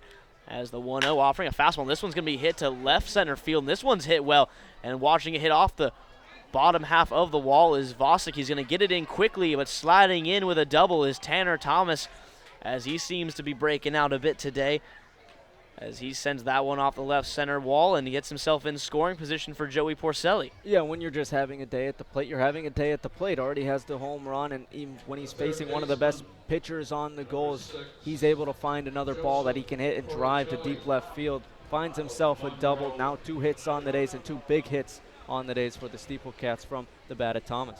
And I think I addressed it in his first at-bat. A guy in Tanner, he was our 3-hole hitter for the start of the season, hitting really well, and then went into a slump where he was flying open. He's worked so much in the cage to keep that front side closed, and a really good showing of it right there as that fastball swung and fouled off by Porcelli, 0-1. But when Thomas stays closed, his bat stays in the hitting zone. He's got strong legs, really strong arms as well, as he has some good thump for a guy his size, sending it the opposite way for a double. And you could see it. I mean, there's a reason he was hitting in the 3-hole, and now he's getting out of that slump, and it shows here today. As now the 0-1 offering from Sansone on the mound as he watches Tanner Thomas dance off second base. Now time called at the plate, and Thomas, he was a 5-hole hitter for Virginia Tech in the ACC. I mean, a guy that had a lot of success in the spring, hit for a 240 average, but that's against ACC caliber pitching. So a guy that definitely has the ability to have some real success this summer as that fastball stays high there to Porcelli to even the count now at 1-1. And what a day he's having. I mean, he worked a walk in his first time up, singled his last time up in the 4th, and came around to score. Threat to steal anytime he's on, and we saw his speed around the base pass last time. Kirkland ripped the double down that left field line. He hacks at that high fastball there. He just took it for a ball. This time goes after it. Swings underneath at 1-2. And that's something that he's been susceptible a little bit to this season, those higher fastballs, that's not quite neck height, but maybe just letters and a shade above. He's been prone to go after those a little bit, but when he's able to lay those off is when he's able to put together really good at-bats as he covers the corners of the plate very well. It's now the pitch on the way. Another high fastball swung on and missed, so Porcelli repeats the mistake there. Goes back up the ladder with Sansone, and he's retired for the second strikeout of the inning. And now Trey Kirkland comes to the plate, another guy 2 for 2 on the day, a single and a double to his credit. He scored as well in that 4th inning as he'll stand in here, a big RBI opportunity to get this lead back to a 4-run difference with Tanner Thomas standing over there at second base.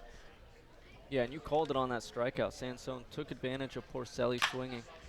Check swing, grounder to the shortstop by Trey Kirkland there, and that will retire him. So hate to see that to end the inning by Trey. If he takes a full swing, maybe that ball gets through the middle, but hard hit check swing, and he is down for the last out of the inning. So a double, but nothing else happening. We will head to the home half of the 5th. Gulls looking to cut into this SteepleCats lead when we come back on the NECBL Broadcast Network.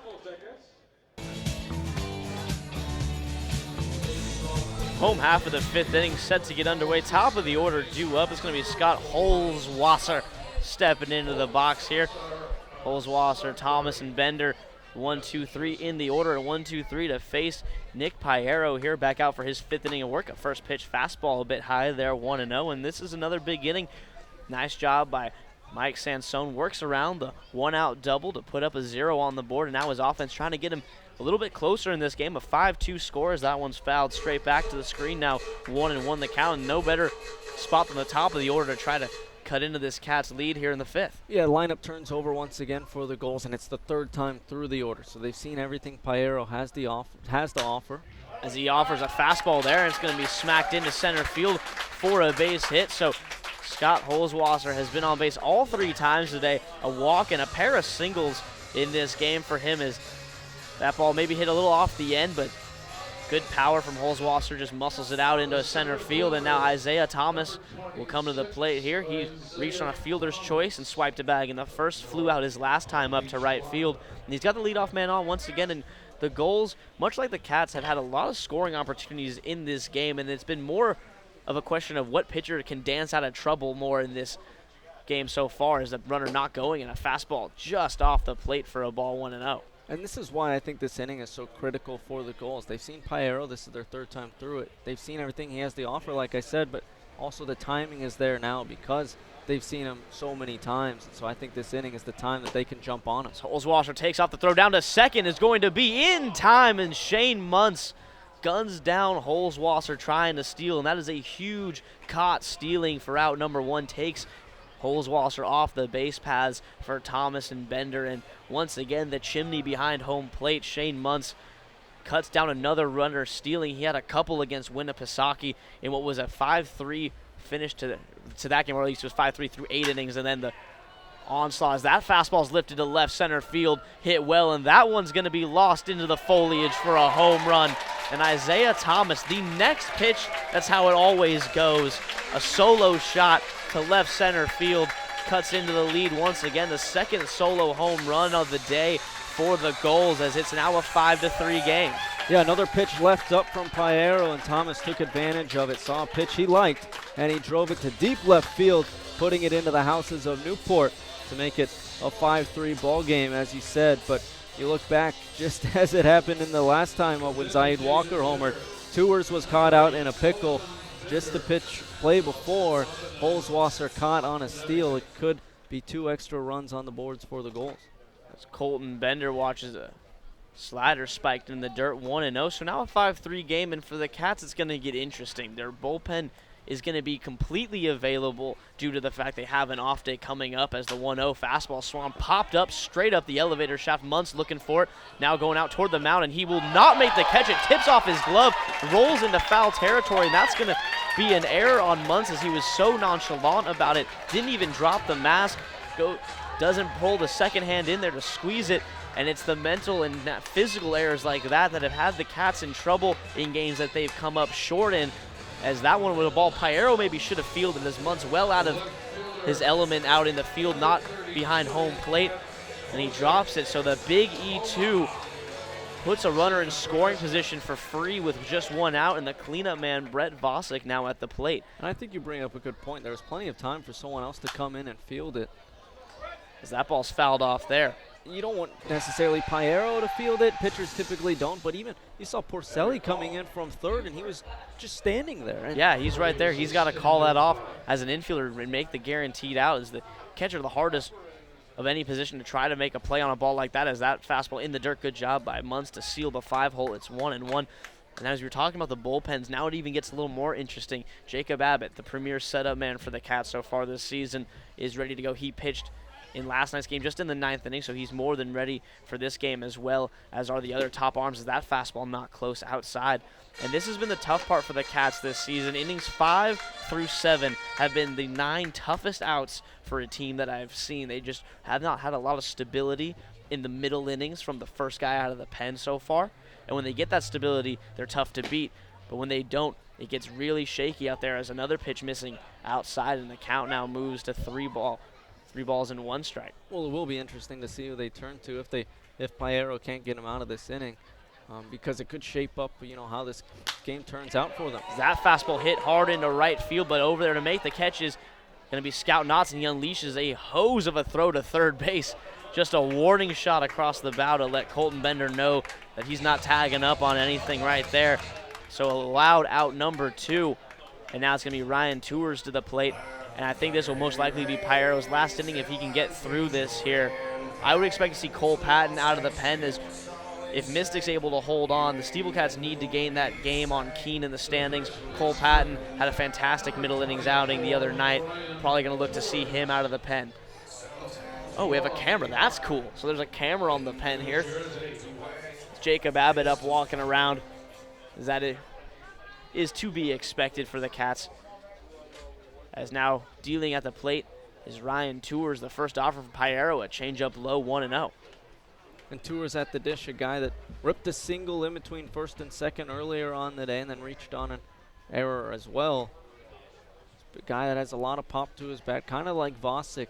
Just a lot of raw, natural power from the lefty that can pull it down the line. That fastball is hit into center field, but playable. Kirkland underneath it, and he will make the catch to bring this inning to an end. So that caught stealing looms large, as the solo shot, the only run in. The error is nullified by a couple loud outs there to end this inning. We will head to the 6th. We've played 5 so far here in Newport, and we got ourselves a 5-3 game. You're listening to the NECBL Broadcast Network.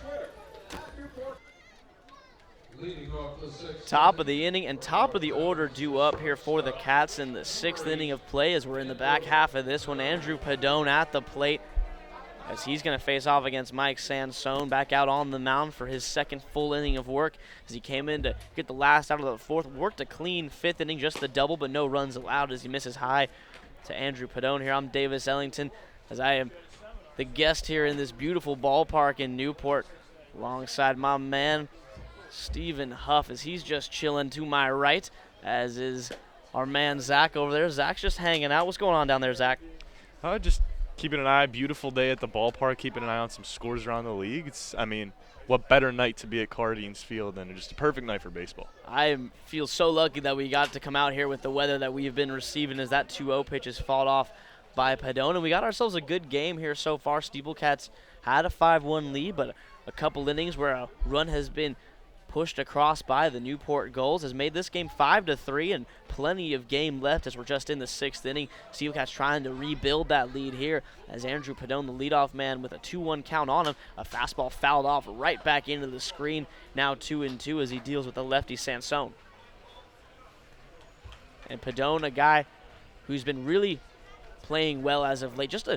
For lack of a better term, he's just a grinder up there at the plate. He's the shortstop. He's gutsy out there in the field, and he's been having some really great at-bats for the Cats in their last 5 games. As the 2-2 to him is a slider. It's going to be hit hard into center field, and coming in and making the catch at waist height is going to be Isaiah Thomas for out number 1. So another hard hit ball, and that's one of the things we've seen from both sides, Zach, is those hard hit balls. A lot of atom balls so far in this game, but also a lot of shots, 3 home runs already. Yeah, well, we mentioned it, Sansone, a guy who, even with his team trailing, not going to be afraid to go after hitters. Part of that is why he has such a high strikeout rate on the season. But when guys connect, these are pitches that are, a lot of them, right down the middle, and the SteepleCats, a team that have really made good contact throughout the year and certainly tonight.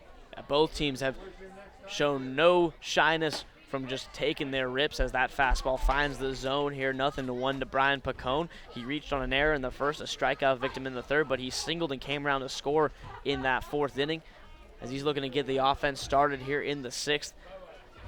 As the 0-1 offering swung on and missed, as elevating that fastball was Sansone. And you can tell once he gets that up there, he's kind of like Sean Doolittle with that good lefty fastball, and he can just take you up the ladder.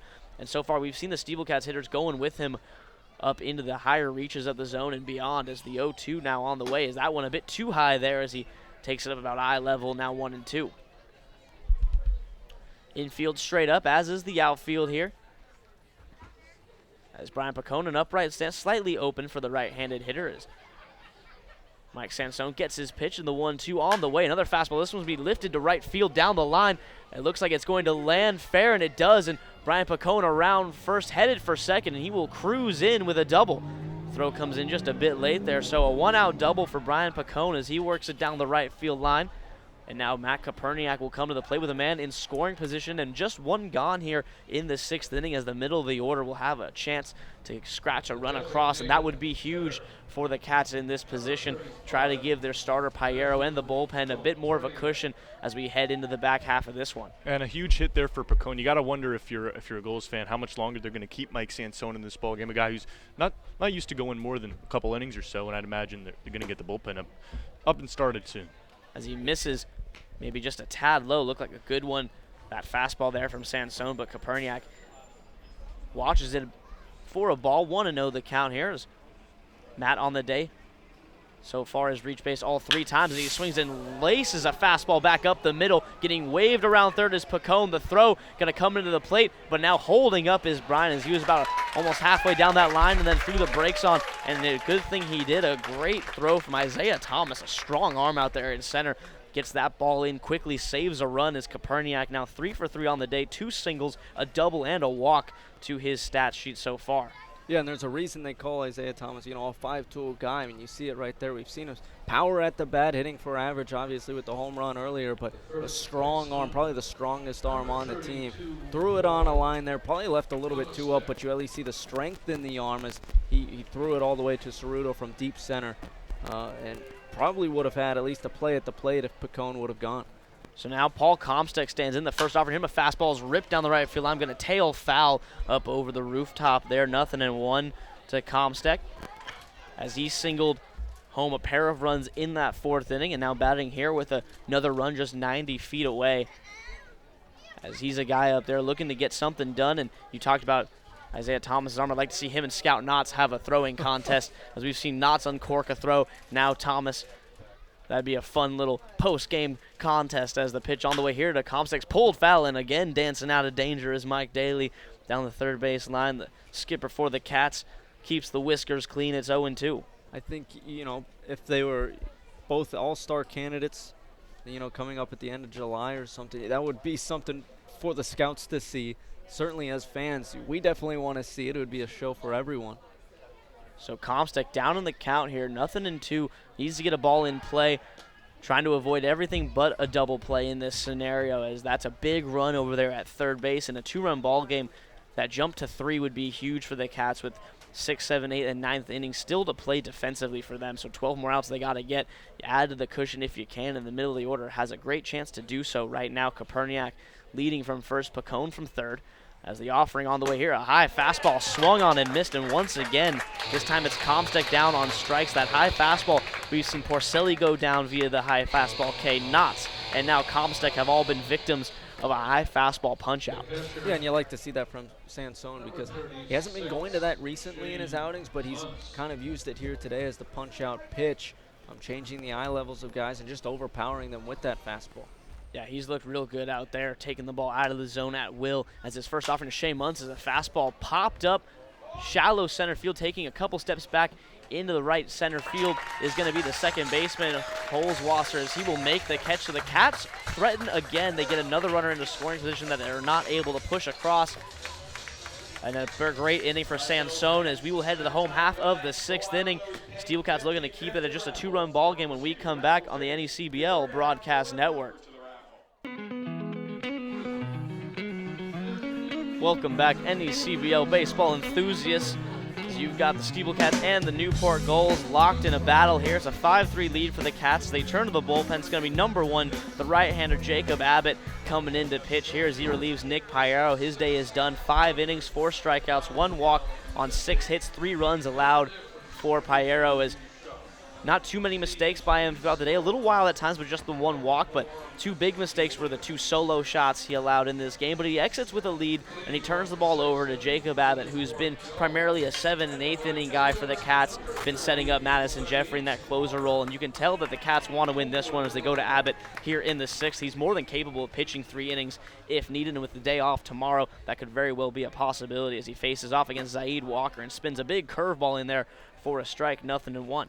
Yeah, nothing like bringing in a new pitcher, and the first pitch you see is a nasty curveball to introduce yourself. Well, we're going to see a lot more of those from Abbott, as that's one of his premier pitches, as the 0-1, a fastball. This one a bit low there, 1-1. And Abbott, he's got that 4-seamer. He's got a little 2-seam on it when he wants to put it there. He's going to sit about low to mid-80s with that, but he's got that big Barry Zito-esque curveball coming from the right side, and I've seen him touch 59 miles an hour with that thing. He can really slow it down when he wants to and adds a lot of depth as he does right there in that ball. Cued foul now, 1-2 the count. And you're right. I mean, touches 59 is a great way to put it. I mean, that thing is slowed down. I mean, it just looks like it's not moving, but it has, a lot of bite onto it towards the end of it. And you saw Walker offered at it because it looked like it was going to be just a meatball hanging over the heart of the plate, but then it just buried out at the end of his bat.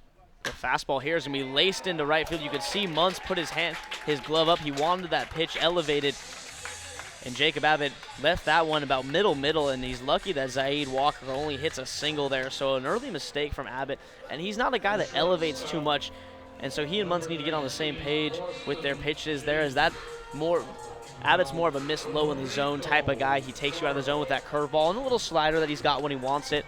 Not really going to bust you up high with that fastball too much. So a bit of a mistake there on a pitch he doesn't normally use. Now Zaid on base, tying run, and Austin James now stepping to the plate. First offering is that big breaker, and it's going to miss just a shade inside, 1-0. James on the day, a ground out and a walk to his ledger so far, but he's got a man on first and nobody out as Abbott working from the stretch now here. Infield in double play depth. Porcelli even with the bag at third.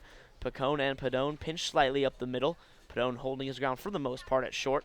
As the 1-0 offering another curveball. This one is going to be touched into left field. It's going to be off the wall. Tanner Thomas going to have to get it in quickly, and it's going to go down as a double there as the throw comes into third, not nearly in time. And Austin James with some loud contact makes it second and third with nobody out. Yeah, that's exactly what Austin James brings to the table. Earlier in the year, he was the player of the game, and one of the games where he just excelled for the goals. Every time he's up and he makes great contact, he's pulling it to left field, and it's either at the wall, over the wall, or in the left center gap. He just has incredible power, and when he puts the barrel to the ball, you can kiss it either to the wall or goodbye. And this is going to be interesting because this is the first of his 6 or so appearances where Jacob Abbott has faced some serious distress now on the mound. Second and third, nobody out. This has not happened to him so far this season, so it'll be interesting to see how he responds here. He's got Ceruto at the plate, and he misses with a fastball, 1-0. But Abbott, a guy who's had a lot of success, he's been very tough to square up. That ball by far the hardest ball hit off of him this season on that curveball that hung a little bit in the zone, and a nice piece of hitting by James to jump on it as that fastball just misses down and away. And these Cats pitchers, Piero and now Abbott, have really struggled to find that low and away fastball for a strike here with the home plate umpire, Chris Limu, back there. And we'll see if Abbott and Muntz can maybe figure out exactly where they can get that call, as now the 2-0 offering on the way is that big breaker, and it's going to be a strike on the pitch there. He finds the edge, 2-1. Yeah, Ceruto finds himself in a favorable situation, still ahead in this count, but 2 runners in scoring position now. Had a productive at-bat earlier with that sacrifice RBI. Now the count is 3-1. Yeah, that curveball not close there, as Ceruto wisely does an offer at it. With the first base open, you can understand Abbott maybe not going right after him here. He's got the 9-hole hitter on deck, but then this lineup turns over, and Holzwasser especially is not a guy you want to see.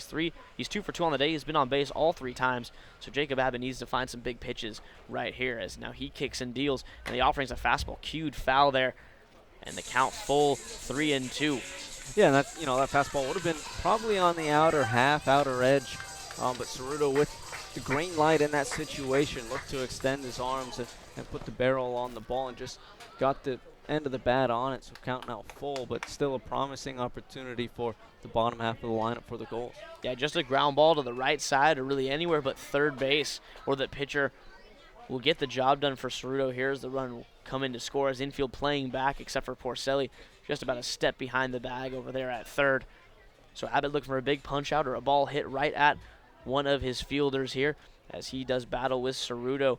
A lot on the line here, as it's just the 6th inning, but you can feel we felt this tension since the 5th inning, when the Gulls really showed that they weren't out of this game. A couple big home runs has kept them right in this thing, and now they have a real chance to tie, if not take the lead here in what is just the 6th inning, as there's a big curveball cut on and missed, and that's a huge out. Number 1, Jacob Abbott digs deep and gets the big punch out on the huge breaking ball for out number 1. It's a strike if you don't swing by Ceruto, and that's the tough part about Abbott. That curveball's so good, and you have to hit it. Yeah, I mean, he's going to keep throwing that curve, and that was coming into the zone, as you said, so Ceruto really had no choice, but that curveball is so good, it's almost impossible to hit. As now Gustin's going to see a fastball just off the plate away, 1-0. Gustin, the third baseman, 0 for 2 on the day, a strikeout and a ground ball on his resume so far, as he's hitting from the left side here against Abbott, who wants a new set of signs, still with second and third. But now with 1 gone in the inning, looking to work against Gustin. As that curveball in the dirt, good block by Muntz. Like we said, he hasn't caught in a year and a half, but he keeps that one in front, and it's quickly 2-0. And you look at that curve, and it has so much movement, vertically, horizontally, but what makes it so effective is the late movement, too. It looks like it's coming in relatively straight, slow, which makes the timing tough, but then it just drops off the table. 2-0 is a fastball not close outside. Now 3-0, a position that Abbott not too fond of course, as any pitcher, but for a guy that doesn't walk a lot of batters. Now behind the count, 3-0. First base is open, but top of the order looms in the on-deck circle. Abbott, don't be surprised to see a curveball here. He's a guy that really trusts that pitch. He might bring it over the zone. And it's been working for him so far, and it would create weak contact, and so that probably will be the pitch you would expect to see. As he does fire a fastball there, and he gets his call in the outside corner. And he's basically a flip of the coin pitcher. He can throw any pitch, any count between that fastball and that curveball. And you kind of just got to pick one and wait for it to come up. It's like playing the lottery almost. Just got to stick with your numbers until they finally come up and pay off. No, I think if you're Abbott out here on the mound, I know you don't want to walk anyone, but it could set up a double play, so kind of what we saw with Cherry. And we're going to see if it can here, as that will be ball 4, that curveball down and in. Bases are loaded now for as Jacob Gustin walks, and it's going to be Scott Holzwasser to the plate. And if you're the Cats, you're just hoping he's due to get out, as he's 3 for 3, 2 singles and a walk on the day. What we saw with Cherry earlier, it sets up another double play and could get you out of damage here with, get you out of this jam with no damage done really, but the trouble you're running into, as you mentioned, it does flip the lineup over and turns it into, the hands of one of the most dangerous hitters and hottest hitters at the plate in Scott Holzwasser. Yeah, now a mound meeting here between Daly and his whole infield, as Abbott, a guy he's going to trust, but Madison Jeffrey warming in the pen. And this is an instance where if Holzwasser reaches, you bring your closer Jeffrey in now and try to keep the lead intact. He, against Keene in an 11-inning game with the SteepleCats won, he pitched the 8th, 9th, 10th, and 11th innings of that game, allowing, I believe, just one hit over those 4 innings and eventually got the win in the 11th inning. So he's a guy that can finish this game off if you need him, and with the off day coming, not the worst decision if Abbott doesn't have his stuff. But he's going to get a chance, as Jacob here against the top of the order, to get out of this little mess he's got going right now as he comes set in his first offering to Holzwasser. On the way is that big curve. It's hit all to the ground to third. Porcelli's going to touch the bag at third. The throw across the diamond, picked out of the dirt by Comsteck. And that's going to be a 5-3 double play. And that is the biggest defensive play, arguably of the season, by the SteepleCats. Joey Porcelli with the heads-up play to take it to the bag himself. Throws across the first. A nice job by Comsteck to pick it. And out of the jam is Abbott. The score remains 5-3. We've played 6 here in Newport. So we will go to the back third of this ball game here on the NECBL Broadcast Network. Top of the 7th inning as we're in the back third of this ball game. Going to throw it on back to Stephen Huff as he's going to take us through the rest of what's been a fantastic game through 6 innings so far, looking to keep it going here.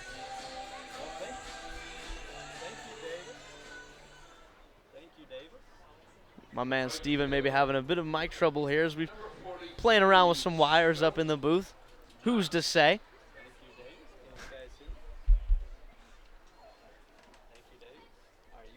So Scout Knotts is going to come in. I'll hang around while Steven gets himself situated out there as the first pitch to Knotts swung on and missed as the Cats looking to add on a huge momentum boost. The 5-3 double play with the bases loaded.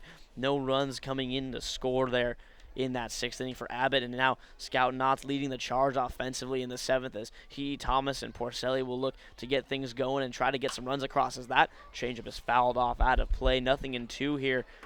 Scout at the plate with his American flag arm sleeve. The right fielder on the day has had a good one so far. A hard line out in the 4th. He had a single in the 2nd. Struck out his last time up in the 5th and in the 1st meeting against Sansone as the pitch on the way here in the dirt and a good eye to watch it low. It's 1-2. So 1 ball, 2 strikes here is Scout Knotts trying to get things started. And if you're Mike Sansone, you're trying to just keep your team within that 2-run gap as the pitch on the way, a high fastball, and Knotts does a good job to lay off. I think I'm back. Can you guys hear me now? Can't hear you, but we can hear your mic popping, so I'm assuming that's, I guess. It's been a crazy game. We've had balls getting into the crowd as that ball's a hot shot over to shortstop, fielded real cleanly and on to first for the out. A fantastic play there by Austin James as he just takes that one in stride for out number 1. And with 1 gone in the inning, Tanner Thomas will hit. Thomas a home run on the day so far and a double to his credit as he steps in here. And impressive to see Sansone still out there in his 3rd inning. Keeps on going after these hitters. I don't think he's used to staying out there for this amount of time, but still attacking hitters. And it's exactly what the Gulls are going to need if they want to stay in this ball game. Keep it a 2-run ball game heading into the stretch. His first offering is going to be smacked through the right side for a base hit, a bit of a hanging slider there. And Thomas is aboard with his 3rd hit of the game as he's really turned things around at the plate. Looking real clean in that swing. Keeps the front side closed and blasts a slider for a hit. And I think in this game, Zach, between the SteepleCats and the Gulls with both bullpens, you're going to see the best guys coming out. And because we're getting later in the season, both teams feel like they can win this ball game, so they're not going to spare any expense trying to win. I'm sure we're going to see Madison Jeffrey coming in here real soon for the Cats as he's been the premier guy in the back end of that pen, and they might look for 9 outs from him as the first pitch is high to Porcelli. Absolutely, and Coach Winterode knows Sansone is one of the best arms out of the bullpen, if not the best arm. So I think that's why we're seeing him stick with him here as North Adams been all over the ball today, 13 hits, and Thomas, who picking up a single there, just a triple short of the cycle now. As Porcelli shows bunt, pulls back as that one runs up and in on him there. It's 2-0, and I think that's something that is going to be really interesting to watch is the pitch counts of these guys.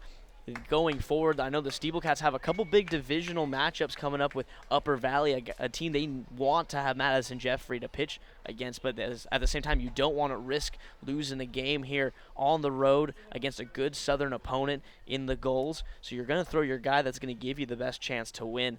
And I think we're seeing the same thing with Sansone. He's going to most likely stay out there until he falters as that pitch misses down and in. Now 3-0 to Joey at the plate with Trey Kirkland in the on-deck circle.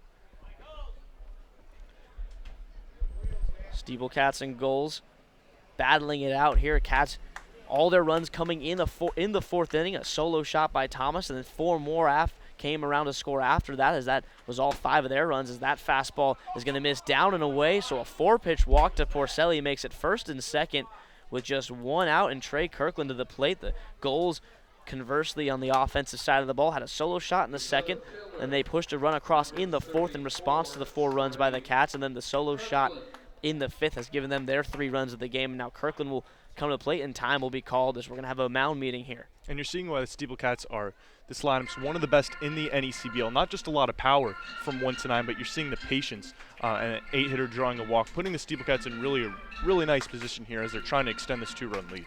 And when the SteepleCats, in my 23 games of watching them now, it's all about their quality of at-bats. When they can sit back and allow pitchers to come to them and pick out what they want, that's when they do well. It's when they're jumping out of their shoes trying to force something to happen offensively that they swing their way out of innings at the plate. And Trey Kirkland, the guy who's been catching fire a little bit as of late, looking to keep it going here for them with a good quality at-bat. He's got speed on the bases, and he's got speed in his own 2 legs at the plate right here, and the top of the lineup sitting right there behind him. Yeah, and even as the 9-hitter here for the SteepleCats is still a guy, you want up a guy who's been huge for the SteepleCats all game long with a huge double that scored the 2nd run of the ball game for the SteepleCats.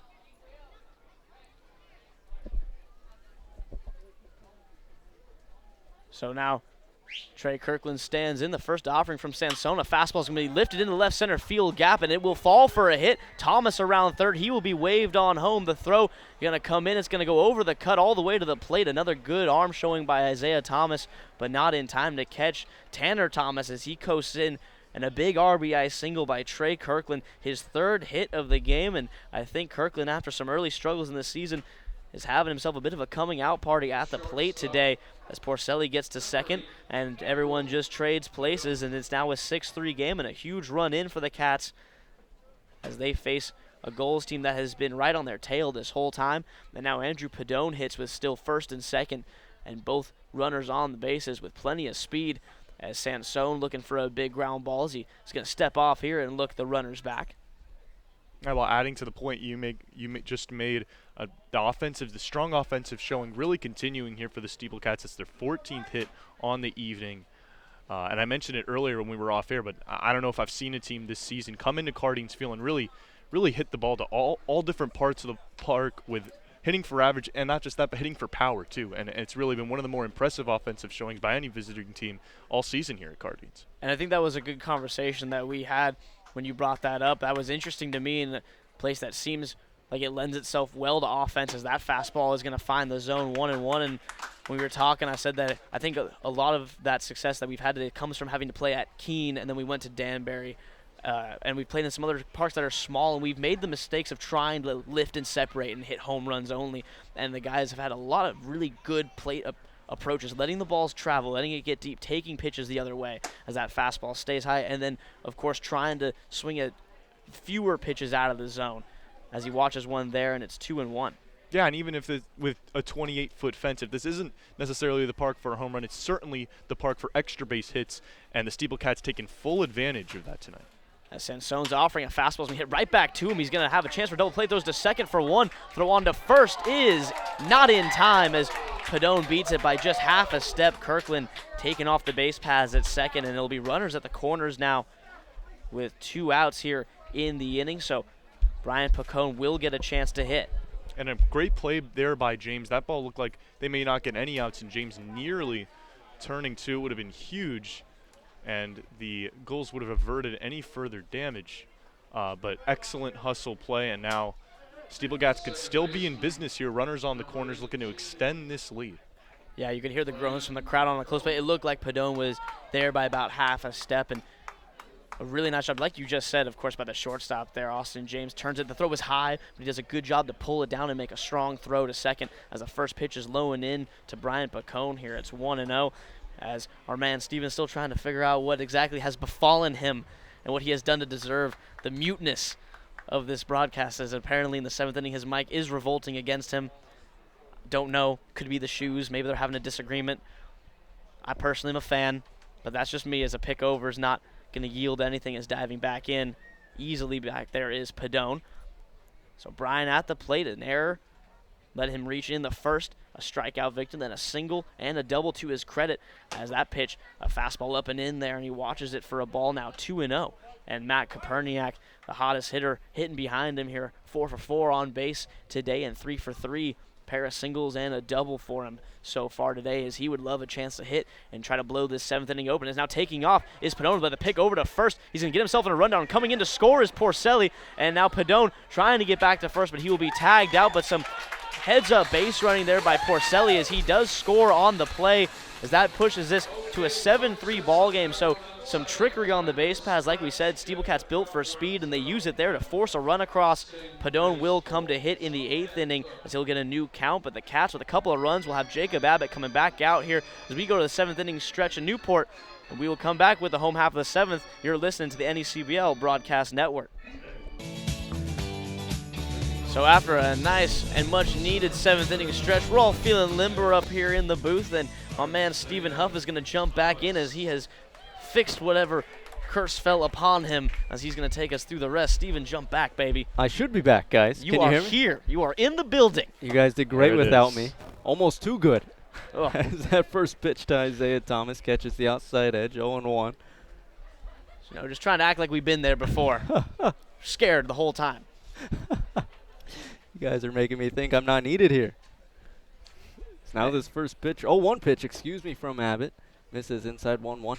Look at this. I'm saying first pitch and it's an 0-1. I've been out of it too long, guys. Oh, man, I think whatever, you must have like stepped on a crack or I don't know threw what's a black going cat on. into a river. I don't know, but your voodoo's all your feng shui is all off. I'm out of it now. Got Abbott on the 1-1 slider, just misses outside. 2-1 now to Thomas. Thomas on the day. 1 for 3. Did reach base on a fielder's choice earlier, but last time up did hit a solo shot into the neighborhood behind the left field fences as he offers at this big 2-1 curveball out in front, 2-2. And we're going to see Jacob Abbott try to reset out there on the mound. An unorthodox and very uncharacteristic 6th inning for him at work. He gets bailed out by the amazing play by Porcelli. Now he's going to try to reset and get through this 7th inning and turn the ball over to Matty for the 8th and the 9th. Now Abbott out of the windup, going to be another curve off the end of the bat of Thomas. Flipping it over to first is Abbott in time for out number 1. And a fun fact about Jacob Abbott, he actually, going into college, was a position player. Only for the last 6 months has he been a pitcher only out there. He says the PO life is tough because he doesn't get to hit as much, but it is pretty sweet in the fact that he doesn't have to do all the labor that comes with being a fielder, so he gets to kind of kick it in the bullpen. So he's not too upset about it, but it's cool to see a guy that switches positions like that and then have a curveball like he does. It looks like he's been throwing it for 15 years. Well, and on top of that, you look at, who's having the most fun out there. It seems like the bullpen's always having the most fun as opposed to the position guys. So that first pitch to Colton Bender runs up and in. He's able to get out of the way for ball 1. Oh, yeah, it's a party out there. When I was pitching, I really enjoyed just getting, when I wasn't a starter and I was a closer, you just kick it, you hang out. I was like the guy in summer catch. I would just take naps and then wake up and just work 1 inning. So now this 1-0 slider popped up behind the plate here, 1-1. I mean, you guys, Newport has footballs out there. They have frisbees. Everyone's joking around. They're running around. As you see some guys, they bring lawn chairs. Oh, yeah, I'd be out there with the little sun hat with the umbrella on it. Right. Just, sipping some orange Fanta, just having a great time. The 1-1 fastball going to be grounded right back up the middle and into center. So Bender's aboard with a 1-out single. Is the orange Fanta your go-to? It was when I was a kid in summers when we would go visit my nanny, which is grandma in Italian. We would just, orange Fanta, just kick it, living the dream. You're Little watermelon. Oh, wow. Can't ask for anything more. Now I'm hungry. Watermelon has to be a top 3 fruit for everyone. Oh, yeah. Otherwise, you're doing it wrong. So that will That's bring so up Brett Vosick for the goals. First pitch to Vosick. There's the curveball dropping in over the heart of the plate for strike 1. Yeah, and Abbott's one of those guys with that curveball in the righty-lefty matchup. He does all right because he can make a lefty fly open, and he takes a lot of that power. But you really have to stay on his pitches and stay real close through the zone. Comes back with the curveball. In there once again, 0-2. And Vosick, a guy who can really swing the bat. Abbott not really giving him any fastballs. He's trying to keep him on his toes with that curveball. And working to his advantage thus far. Abbott looking on the 0-2, comes back with the curve. Vosick has no answer, struck out looking. And there's 2 away here in the 7th. And 3 straight curveballs to strike out Vosick. It just all down the middle, just really impressive. And like I mentioned, really you keep a guy on his toes when he's never seen a curveball that can get all the way down, as you guys mentioned earlier, to 59 miles an hour. I mean, that's unbelievable. Looked like Vosick was sitting fastball there, and Abbott wasn't going to give him one. No, and I'll tell you a little bit about his strategy, Abbott, after this pitch. As he comes back with another curveball to the lefty. Tours at the plate. This one dropping low for ball 1. One of the big advantages for Abbott with that curveball is if you can throw that for a strike, there's no reason to not throw it again. You steal that, you have all your pitches available. You go fastball, then guys are like, okay, he's probably not going to want to give me 2 heaters in a row, but you can just keep going with that curve. Comes back with another curve, and it is in there for strike. 1-1. It's such an unorthodox thing that so few guys have such a good curveball that they can put in the zone. You know, you can only think of a handful of pitchers maybe in the majors that can live off a curveball like that. And Abbott, one of those guys here in the NECBL that will just challenge you with off speed, not something you see regularly. Reminds me of the closer Clippard from the Nationals with that changeup. He throws the 6th straight curveball here. Tours finally offers at this one, and it's going to be fouled off into the backstop. 1-2. Yeah, of course. I mean, you get knuckleballers who pretty much only throw knuckleballs. That's expected, but you get guys that only throw changeups or curveballs, and it's a little unorthodox, but guys find a way to make it work because they're so effective. Oh, yeah, you got Tyler Clippard with the changeup. Luke Grayerson made a lot of money by throwing just a slider for the Padres for a long time, got himself into the All-Star game. And, yeah, you got guys with that. If that pitch is just so good, you know, you just challenge people. Now the 1-2 offering another curve. This one missing just a little bit up and away. 2-2. Didn't quite have the top of that one there. That one a little too much spin out of the hand to have it. I mean, he's thrown 7 in a row. We'll let 1 get away from him. Yeah, not the worst ratio. Abbott looking on over to first at Colton Bender. Now to Tours on the 2-2. He comes back with a fastball, and he's able to catch the outside edge and catch Tours looking for strike 3 to end things here in the 7th. So the Gulls can't score any off of 1 hit as they leave 1 stranded. Heading into the 8th, it's a 7-3 ball game. Gulls trailing here on the NECBL Broadcast Network.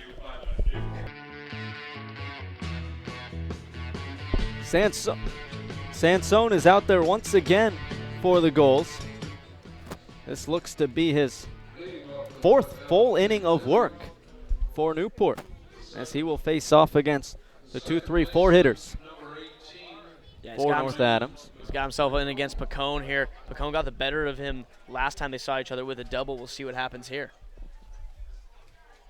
This first pitch going to be fouled back into the screen. 0-1. Pacone on the day. 2 hits to his name. Single and a double and a run scored. Did reach base a 3rd time on that Gustin throwing error in the 1st. Now this 0-1 pitch going to be popped straight up behind the plate and into foul territory. Out of play, 0-2. And we know Sansone, a guy who's not going to be afraid to go after these hitters, even with a 4-run deficit. So I'd be surprised if we see a lot out of the zone. I think that's why we see some of these SteepleCats hitters going after these pitches so early in the count, is because they see pitches that they like. Now Sansone looking on, lefty on righty matchup. On the 0-2, breaking ball going to be driven into center. Going back is Thomas, now coming in for out number 1. And that's been one of the big things that in this game on both sides of the ball. We've seen a lot of good contact in 0-2, 1-2 counts. Pitchers on either side have had some trouble with putting batters away. Of course, we've seen our fair share of strikeouts and weak contact, but more often than not, we've seen outs on some hard hit balls to the outfield by both sides. So that hard hit fly out to center will bring up Matt Koperniak. First pitch to the lefty, miss outside for ball 1. Official attendance tonight at Cardines, 1,959 people strolling through the park. My goodness, that's a fantastic crowd for a Monday. Is this 1-0 pitch line back into the screen? 1-1. Yeah, that is, nearly hitting 2K on a Monday. That's an incredible turnout for Newport. And we've talked about it before. The Gulls, one of the better teams at getting a showing in the NECBL. 3,003 fans showing up on Friday's Friday, game. usually, 3,000 shows up, in a game in late July, but to get that in early July is a fantastic sign for the Gulls. So this 1-1 pitch fouled back and over the plate, out of play and into the streets of Newport, 1-2. And fans can really see this team coming together, see how talented this team is, and I think that's what's drawing such great crowds. Sansone now looking on to Koperniak. On the 1-2. Pitch that drops beneath the zone, 2-2. That's a good lead by Koperniak there. The last time he saw anything deeper than 2 pitches in that bat, he worked that count full and got the walk back in the 4th inning. He's been hunting early. Now this 2-2 offered at, driven down the left field line, and they're going to rule it foul, just hooking left of the bag, and that ruling is going to come from the home plate umpire, not the third base umpire. And so Matt Koperniak is going to go again at the plate. That was very, very close. It looked like it went over the bag in fair territory. It may have bounced foul afterward, but you just need it to cross in fair territory there. Very close play there, and surprising that the third base umpire wasn't the one to make the quicker call. And Davis, I think that shows how close of a call it really was if you're going to defer to the home plate umpire. So this 1-2 pitch now. On top of it is Koperniak and driving it on top of the warehouse there in right field. Yeah, Zach, absolutely. I think you're right on. It was could have gone. If you call it either way, you can't really argue it in that scenario. It was just razor thin margin. Not only deferring to the home plate umpire, but a delayed call, and one that was certainly really close. It's once again fouling it off as Koperniak, so we'll go again with a 1-2 count. And I have a quick question for you guys while the umpire gets some new balls. Has anyone caught a ball up there in the right field of the people sitting up there on that roof? Not this year that I've seen. Now, there's been plenty of people been up on the warehouse and on the roof in right field at the house next to the warehouse, so maybe in years past, because it's, popular place to sit. As this ball's driven into right field, going back is Walker. It's off the top of the wall, and Ivy rounding first is Koperniak, and he'll be at second with a stand-up one-out double. And this kid just does not quit. He has been cooking with gas for the last 2 weeks now. 2 doubles, 2 singles, and a walk. He's been on base all 5 times today. Stranded all 4 times until now, so hopefully he can finally come around to score. He's been lonely out there on the base paths with his production. I mean, you talk about a guy coming into this game hitting .423 on the season, upping that average, if you can imagine, with a 4-for-4 night tonight, along with a walk. So that will bring up now Paul Comstack, who's going to drive this one into center. Rounding third is Koperniak, but they're going to put up the break signs. Moving up on the plate at second is Comstack on the throw home. And a really nice awareness there by Comstack. He saw that throw from Isaiah Thomas was offline, up the third base line. Koperniak might have been able to score due to that, but I like the move by Daly to not run himself into and out of the plate, knowing that arm in center field, and then he allows his runner behind him to get to second base. Yeah, and I think with one out, you have Muntz, due up and Knotts on deck, so you don't necessarily need to push a run at this point with 4-run lead, as now the infield will play in for the Gulls. First pitch to Muntz, missing low.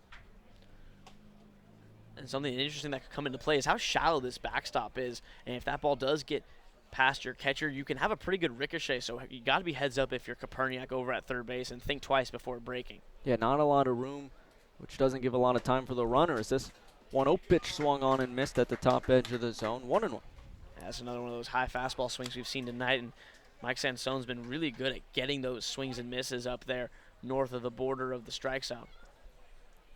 Lefty on righty matchup for Sansone. On the 1-1. Pitch low and away, but offering at it is Muntz. 1-2. And we've talked about, you and I, about quality at-bats in this game, and this is one where Muntz is trying to force it. He's not letting the pitches travel and get into him. He was in the driver's seat in this at-bat, and he's swung his way into being a victim of what Sansone now wants to go with. Now Sansone looking on the 1-2 ahead in this count, delivers pitch just missing low and away, but he a little bit closer than that last pitch, maybe trying to get Muntz to offer at something similar, but Muntz able to hold back and count now even at 2. Yeah, I really like that pitch from Sansone there. Sansone on the 2-2 now.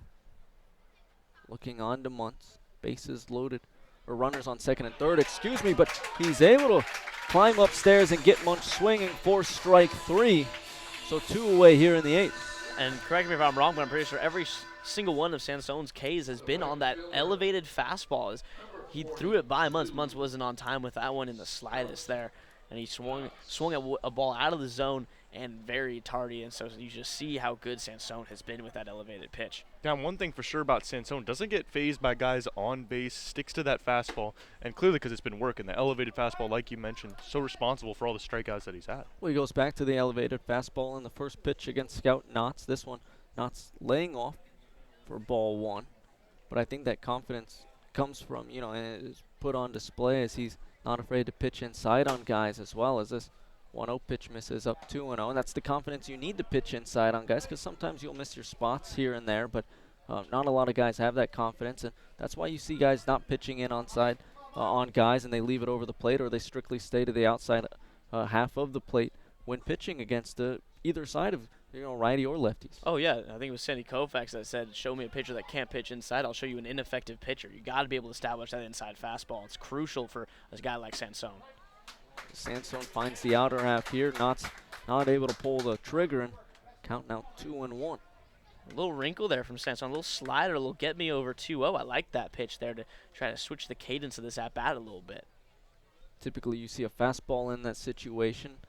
Might have caught Knotts off guard as he comes upstairs with another fastball in that 2-1 situation, and Knotts offered at it. Count now 2-2. That's that eye level change that he has these hitters uncomfortable in some way that they feel the need to go after that thing, and he hasn't really shown a hammer curve, so you know that pitch up is going to stay up. It's now the 2-2. This one a little bit lower, and it's going to go down into right field, down the line, into the corner. That will score 2 easily for the SteepleCats, and up in the second is Knotts with a 2 RBI double for North Adams. That's what we were talking about in Knotts' first at-bat when we were saying that his first swing is always for him. He tries to take that big hack and jump on a first pitch, but he shortens up, especially with 2 strikes. And I was telling you about his good hands at the plate, and he shows them right there once more. Stays inside of that pitch, lets it travel, takes it down the right field line for a big 2-out, 2 RBI double, and gives his pitcher some breathing room heading into the last 6 outs of this game defensively for the Cats. Yeah, and talk about some insurance runs for the SteepleCats. That's exactly what they needed there. Only up 4 runs going into that at bat. Now they're up 6. Certainly, like you said, gives them some breathing room, makes it a little bit easier, as now we're going to have a meeting on the mound. Kevin Winterroad coming out for the Gulls, and it looks like we are going to see a pitching change for Newport, as we see one pitcher coming out from the mound, Sansone handing the ball over to Winterroad. So we'll have more information on that new Newport pitcher coming up here after the break on the NECBL Broadcast Network.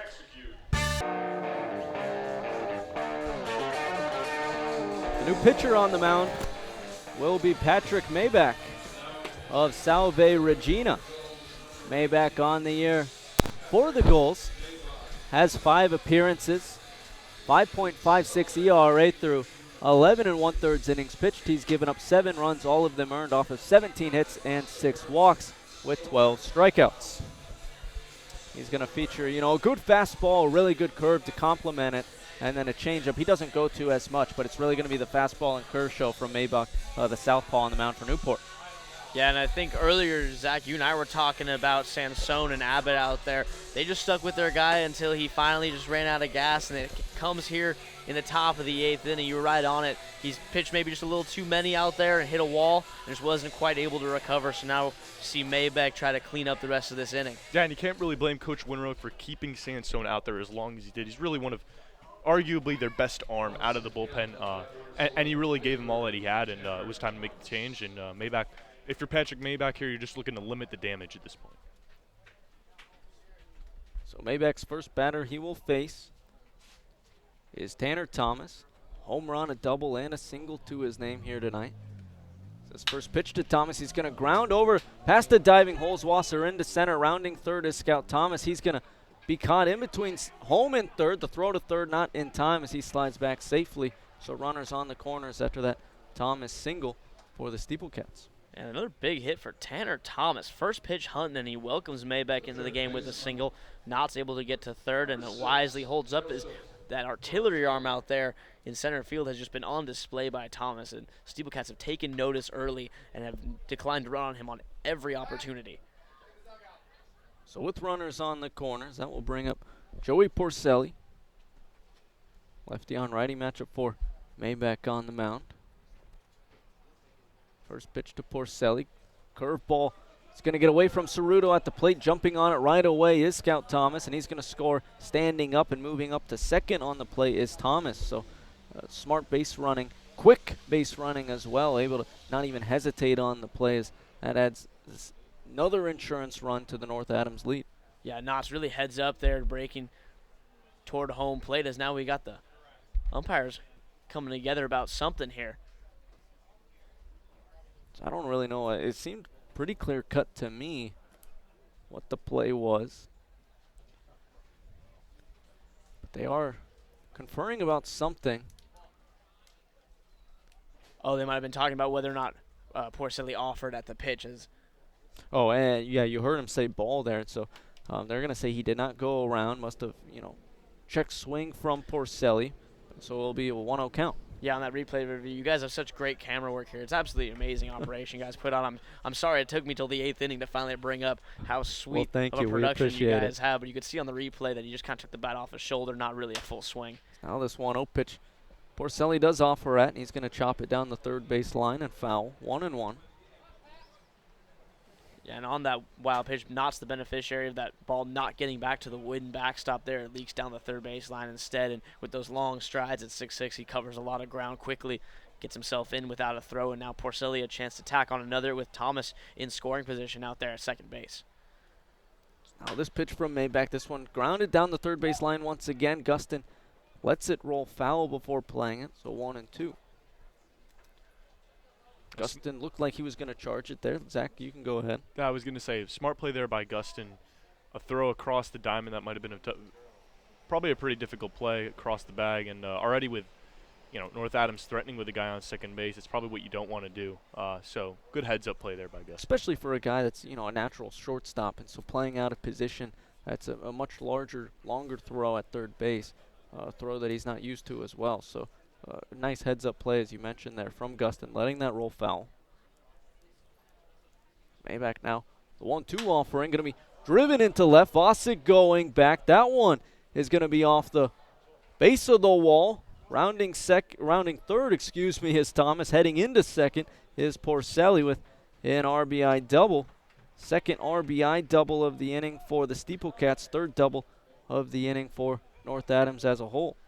I don't know if it's the sea breeze or the nice temperature out here or what, but the SteepleCats have not made contact like this throughout a game the entire season. This is by far their best offensive display. I mean, obviously with the fact that it's their second most run total of the season as well. But they have been barreling balls up all night. It's been really encouraging to see, as we have a really tough part of our schedule coming up, and the bats are a key part of trying to get through it, as the pitching going to be kind of thin with 8 straight games coming up. This first pitch to Kirkland. Misses low for ball one. Yeah, we mentioned earlier how this team might be the hardest hitting team Zach and I have seen all year. Absolutely. They've been absolutely on a tear here tonight as that 1-0 pitch misses outside. 2-0. And to Steven's point, it's not really just one batter that you can point to. Yeah, I mean, 2 different guys that have had 4 hit games, but really 8 out of the 9 guys in the order with hits. It's been quite an offensive showing for the SteepleCats. Now the 2-0. Catches the outside edge. 2-1. Yeah, and as the Cats broadcaster, I'm just hoping that they can hang on and keep this going. This is what we looked like when we went 8-1, and then the bats kind of dissipated after a while. Now this 2-1 chopped back to the backstop. 2-2. But they seem to have some second wind in them here with the calendar turning to July, and maybe with those playoffs ever so inching closer, they're thinking about trying to get themselves in position for that 1 spot.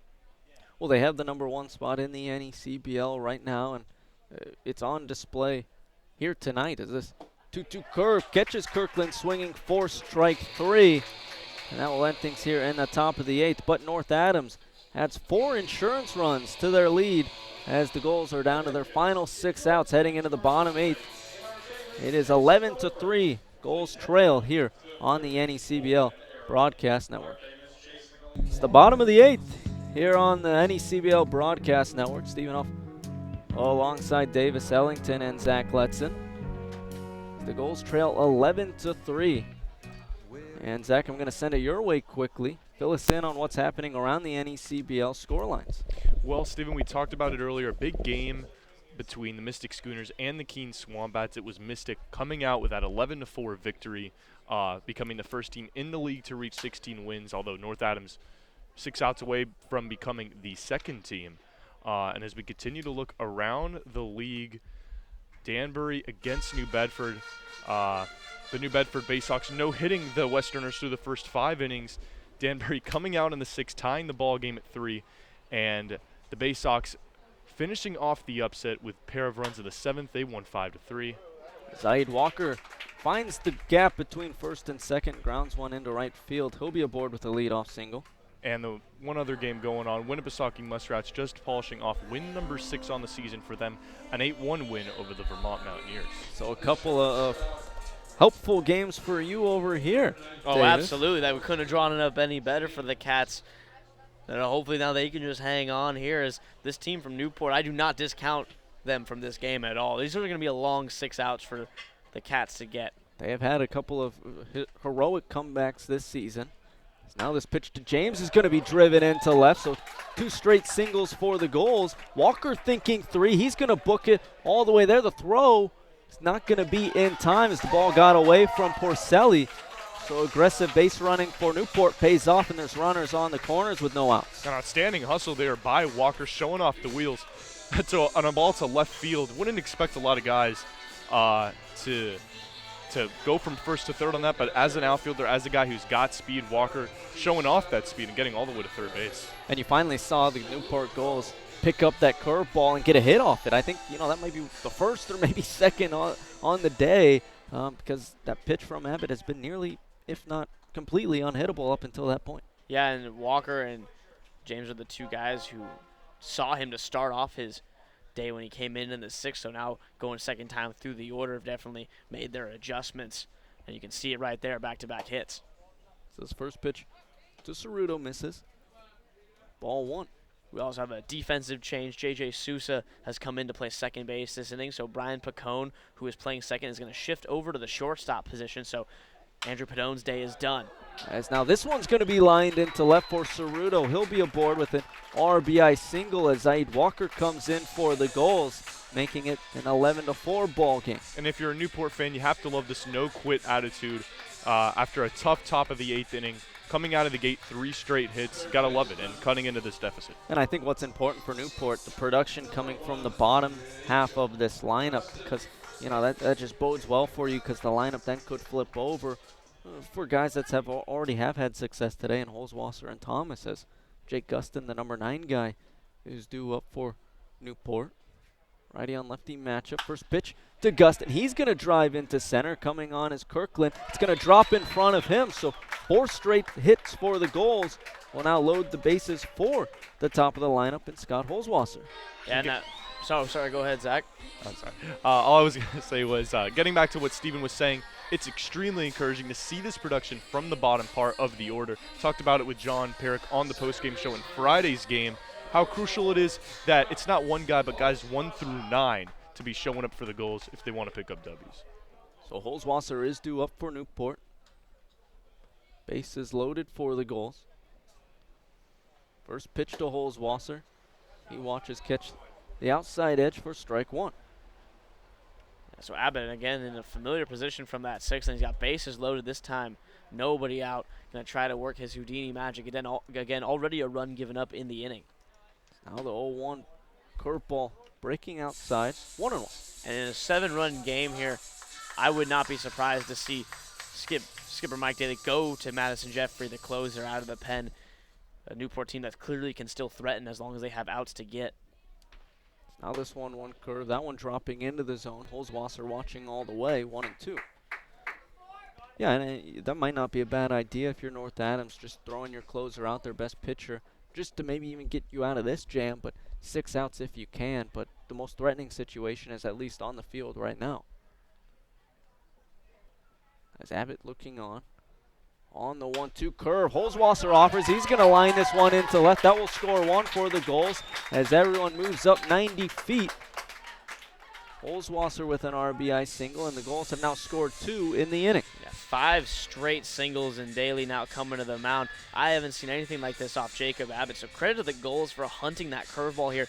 They've leaned into it instead of trying to avoid it and pick out fastballs. You can see they're sitting back on that curve, and they're driving it. They're keeping their hands back. They're staying balanced in their swings, and that's allowing them to pounce on those curveballs. Credit where credit's due in that regard, and as Abbott's day is done, and they're going to go to the Mad Dog, Madison Jeffrey, out of the pen. So we will have more information on the new pitcher for the SteepleCats coming up next here on the NECBL Broadcast Network.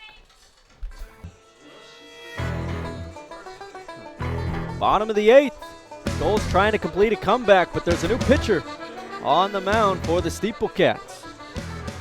Yeah, Madison Jeffrey taking the hill here, the closer out of West Virginia. And you're going to see 2 pitches from this guy. You're going to see high-octane velo coming in mid to upper 90s. And then you're going to see a slider that is tight. It breaks hard, and it breaks late. Looks just like the fastball. Tough to pick up. And when that thing's on, he's virtually unhittable. And Zach, you and I were just talking and call him the Mad Dog. I don't know if that's his formal nickname, but that's what I call him because this kid is crazy. I love it. He's one of the most fun people to be around on the bus and every day at the ballpark. But he earned that nickname for me when we had a rain delay with, I believe it was Vermont. And they're sitting, you know how in rain delays, you do like the staring contests and whatnot. So Madison goes and sits out on the tarp in the rain. Another Vermont player goes out. And Madison, I was in the dugout when he did this. He just goes, cup. Asks for a cup, snaps his fingers, tin cup style. Someone brings him a cup, and he scoops up tarp water and just chugs it. Wow. So ever since then, nothing but respect for the kid on the mound. Sounds like a fearless guy, and sounds like he's built different. If you're the SteepleCats, you're looking for a guy who's fearless out here, coming in a situation I would not call ideal. Nobody out, bases loaded. You got to have a guy out there, ice water in the veins, and I mean, this is who the SteepleCats turn to. Got to respect it. That's incredible.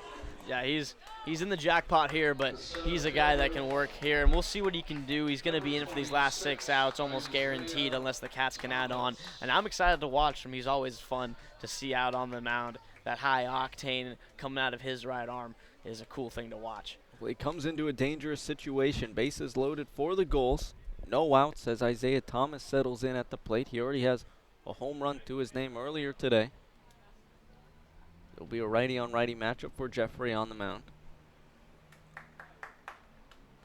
Score here 11-5. SteepleCats on top of the Gulls, bottom of the 8th. First pitch from Jeffrey. Going to be offered at and popped out of play along the right field line. 0-1. Yeah, and he starts him with the slider there. So Jeffrey, you can see he's had better composure and usage with that slider as his season's gone on. Those are for a strike here. See how he works off of it from there. He's got that velo when he wants it. But if he's spotting that slider, he can be dangerous. Now this 0-1, there's the fastball missing low. 1-1. I saw even his warm-up pitches, and I mean, the fastball is serious, and I mean, you could hear the pop of the mitt from here. Yeah, he's one of those fastballs that whistles when it goes by you. You can just hear it snapping through the air. Jeffrey looking on the 1-1. Offered at again from Thomas, getting underneath it and popping it up behind the plate. 1-2. And nothing but credit to these Gulls hitters. I mean, facing a guy like Jacob Abbott, it was their second time through seeing him, but still a kid who has been virtually unscorable upon here in the NECBL so far. And you get 5 straight singles on him to get yourself right in this game. Down 11-3, quickly made it 5-3, bases loaded, and forcing North Adams to go to the closer. Thomas thinks about it on a pitch on outside of the zone, and they're going to say Thomas went around for strike 3, so first strikeout of the day for Jeffrey on the mound. First out here in the 8th. And that's where that slider comes into play. You can see it on the replay here, down and away. It's a wipeout slider, and since it comes in on the same plane as the fastball and it spins so much like it, it's so difficult to pick up with that late break on it. And you'll find yourselves watching him pitch and watching guys go after pitches like that, thinking, why are you swinging that? But it's so hard as a hitter to understand that that's not a fastball. Well, it caught Thomas on the check swing there as Colton Bender now settles in at the plate for the Gulls, watching the first pitch miss outside for ball 1. Bender on the day, 1 hit to his name, singled in his last plate appearance. Also reached on an error earlier tonight. Now the 1-0 fastball. That one catching the corner, low and away, 1-1. Delayed strike call's been getting me all night. And I thought I heard him say ball, and I was sitting here thinking, how? How does that miss the corner? Then he calls strike, and it's been all night. It's been really just been a glass case of emotions every time that a pitch has gone and it's been near the zone. It's now time's called here. It's testing our patience, isn't it? Well, it's just tough. You can't really predict it because we're just slightly off center. You can't exactly have the intuition being like, yeah, it's going to be a strike. You can't write it down in your book. I'm using pen. I know you're a madman. I don't know how you're doing it over there. It's now the 1-1. Bender offers that, going to dribble it down the third base line. Picking it up is Porcelli, throwing to first, not in time. So everyone moves up 90 feet, and that will score another run for the Gulls.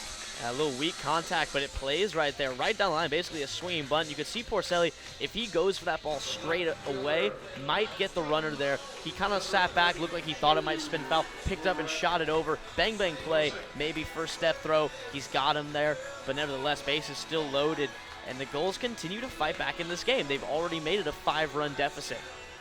And so that will bring up now Brett Vosick after scoring the 3rd run of this inning. 5-run deficit, as you said. Base is still loaded for the Gulls with 1 away. First pitch to Vosick. He's swinging, going to ground it over to second. Suzu with it. Throws to second. Throw off line a little bit, but able to handle it was Picone, and he tags out Bender for out number 2. Scoring on the play, though, was Gustin, so runners on the corners for the Gulls. The score is now 11-7. And it just continued. I mean, they just right there cut the deficit in half. It was an 11-3 game coming in, and just like that, bam, 11-8. Sousa unable to get that ball out of the glove. He comes in defensive replacement. Had a tailor-made double play ball there, but fumbles it in the glove. Lucky to get 1. So 11-7 the score. Runners on the corners for the Gulls as Tours settles in. First pitch missing up for ball 1. 9th inning is going to be very interesting in this game, as it's going to be most likely that 4-run deficit, and we've seen the Gulls not out of this by any means. Now this 1-0 misses low. Back to the backstop it goes. Moving up into scoring position is Brett Vosick. Of course, not a lot of room behind the plate, as we mentioned, so staying at third base is Holzwasser, but if you're Newport, still 2-0 count and 2 runners in scoring position. A nice hustle there by Vosick to move up to second base. Tours just looking to not do too much with the ball here, as a base hit into the outfield can make this an 11-9 ball game. 11-7, Gulls trail by 4. But you're right, a base hit could make it just a 2-run game, as it's a righty on lefty matchup for Jeffrey on the mound. 2-0 offering. Tours watches catch the bottom edge. 2-1. We saw the Cats in the top of the 8th put up 5 runs, and it looked like that'd be the nail in the coffin, making 11-3, 2 innings left. But Newport, all night they've been fighting to stay in this game, and they put up 4 runs in an answer, and they have a chance to make it 6 right here. Very impressive showing by them offensively. Now this offering from Jeffrey catches Tours swinging for strike 2. Count now even at 2. That was a pitch left a little bit more up than the other ones from Jeffrey. One that Tours has made other pitchers pay for in the past.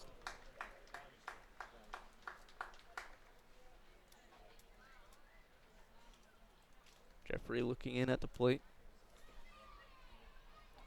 On the 2-2 slider. Misses in. Count now full.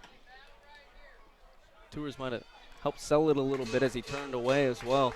Looked like a decent pitch that caught some of the plate, but would have been on the edge, inside edge, or just inside, but Tours got the call and count now full. Now the payoff pitch. That pitch missing low for ball 4 as it trickles away behind the plate, but no one advancing on the play. So bases now loaded for Zaid Walker. He was the batter that opened up the inning for the Gulls, and he now represents the tying run for Newport. The guy who began all the scoring tonight with a home run over the left field fence. And if you're a Gulls fan coming into this inning down 8 runs, I think anyone would have been surprised to hear the tying run is coming to the plate. So impressive showing, to say the least, here for the Gulls. Righty on righty matchup for Jeffrey on the mound. 2 away here in the 8th. Bases loaded for the Gulls, down by 4. This pitch is going to be chopped over to short. Picone with it, throws to first. Safe at first. Walker able to beat it out. And that will score another for the Gulls. 11-8 is your score. Outstanding hustle there by Zaid Walker. Looked like a play that at the beginning looked like it could be routine, but took an interesting hop. Walker showing outstanding hustle. And the Gulls still alive here now, bring the go-ahead run to the plate. And even an extra base hit could tie this ball game with the speed on the bases. Yeah, and you look back at that double play, fumbled. Sousa came in for a defensive replacement. SteepleCats maybe thinking that they got it, up 11-3, and Sousa fumbles that ball. Double play could have ended the inning, could have saved a couple of runs now here, but instead we continue, and Gulls with a good chance. This fastball to Austin James misses low and away. James represents the leading run for the Gulls, tying run in Walker at first base. Well, Zach, you called it. At 5-3, you said that there was a lot more scoring left to do, and we have seen that come alive here in the 8th. It's been that kind of night here at Cardines Field. The team's combining for 35 hits as we look back at scoring thus far, and who knows what's left. It's not a closed book yet. Gulls remarkably have the go-ahead run now at the plate. Jeffrey's 1-0 pitch missed up for ball 2, so he's looking on to James now on the 2-0. Pitch is going to be offered at from James, fouling it off behind the plate and into the streets of Newport once again. So count now 2-1. And to do this as Newport, just to add to how impressive this is, against the best 2 pitchers out of the pen all season for the Cats, Abbott and Jeffrey. They've been able to put up 5 runs on these 2 combined. These guys haven't given up 5 runs all season combined.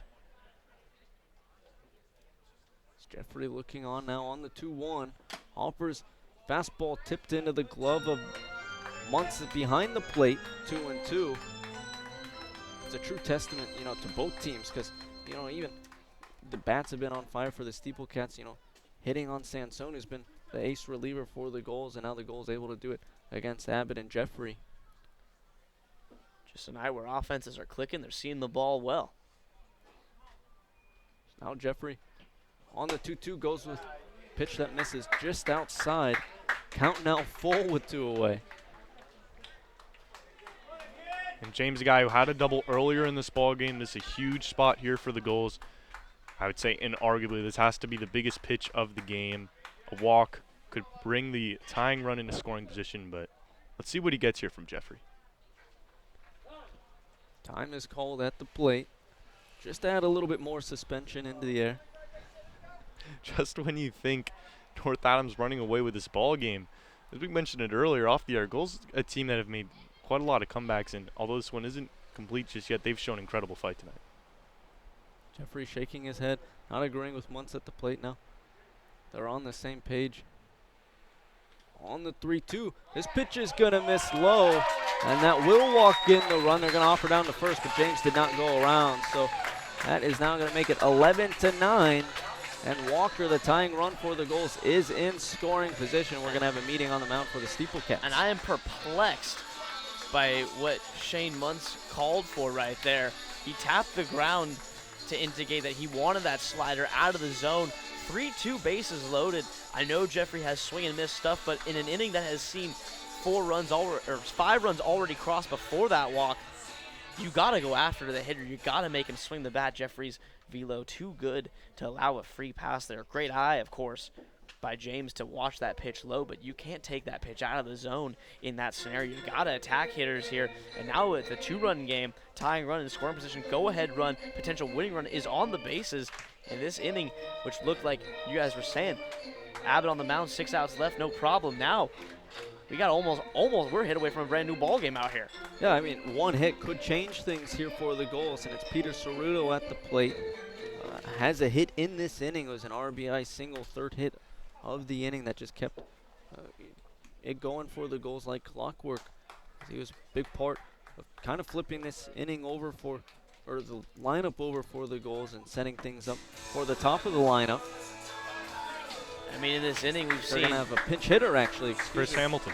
Sorry, Davis. It will be here. Chris Hamilton pinch hitting for Peter Ceruto. I'm just going to say in this inning, with all the runs, scoring 6 already and more possibly to come, nothing more than a single has been hit by these Newport Gulls hitters that got 5 singles and a couple of walks, and 6 singles and a couple of walks, and that's how they've been doing their damage. Just death by 1,000 paper cuts here for the North Adams out there, and that long ball is always prevalent in this ballpark.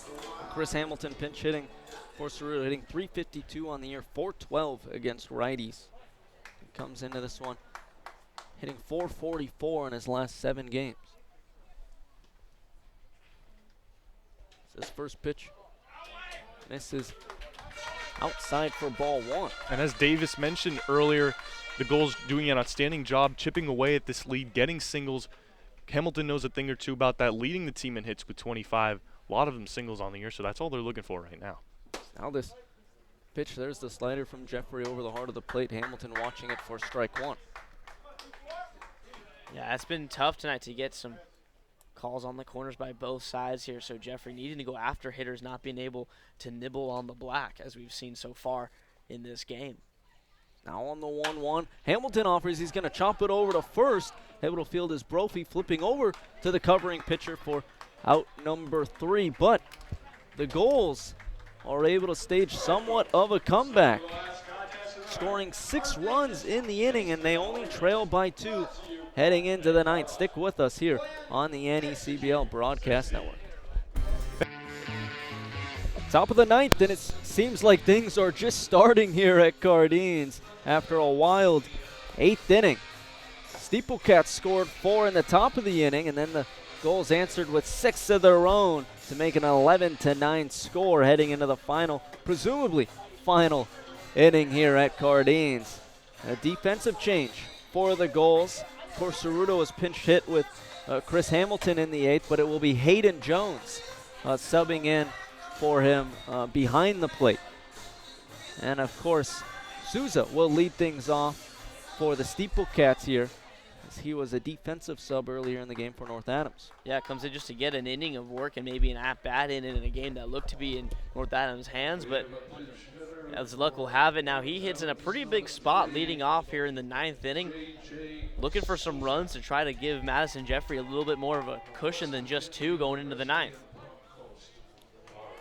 It's still Maybach on the mound for the Gulls in the 9th, looking to close things out and give his offense a chance to complete the comeback.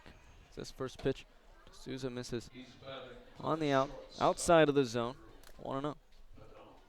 1-1, excuse me.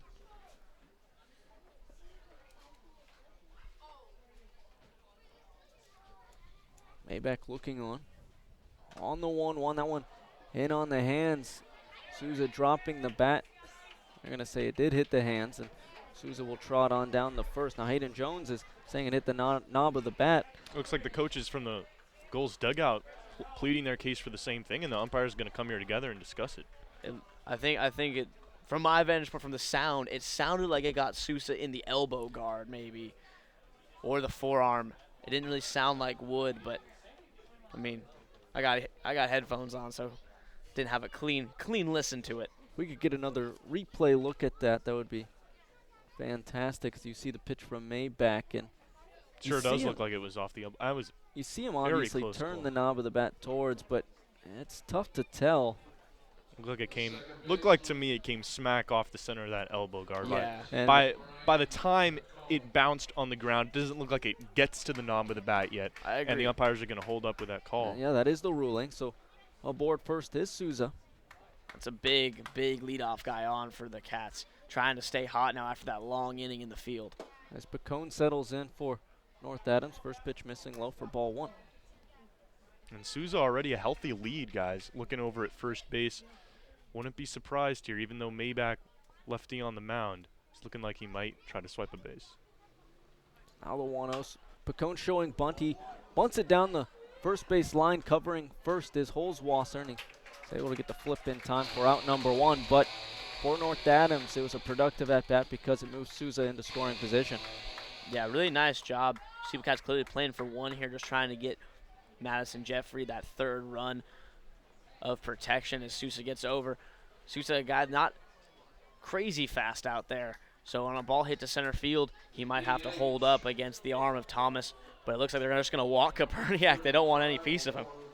So an intentional walk, strategic play, not only because you don't want to face Koperniak, but also it sets up a ground ball, double play opportunity if you're Newport to get yourself out of this inning as well. Yeah, I like the call personally. No reason to pitch to Koperniak. It's only going to hurt you, as now you get to face Comstock.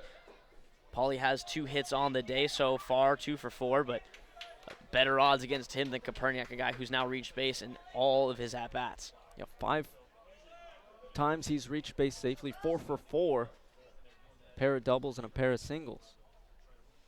Now, Comstock at the plate though for North Adams. First pitch curveball in there for strike 1. That was a good one there from Maybach. A lot of late life on that pitch. It dove back in. Catcher not even able to hang on to it with that so much snap at the end of it. That's the curve we're used to seeing from Maybach on the mound. Usually it's a lot of late movement from him and a lot of hook that you see that can really get past the swinging batter.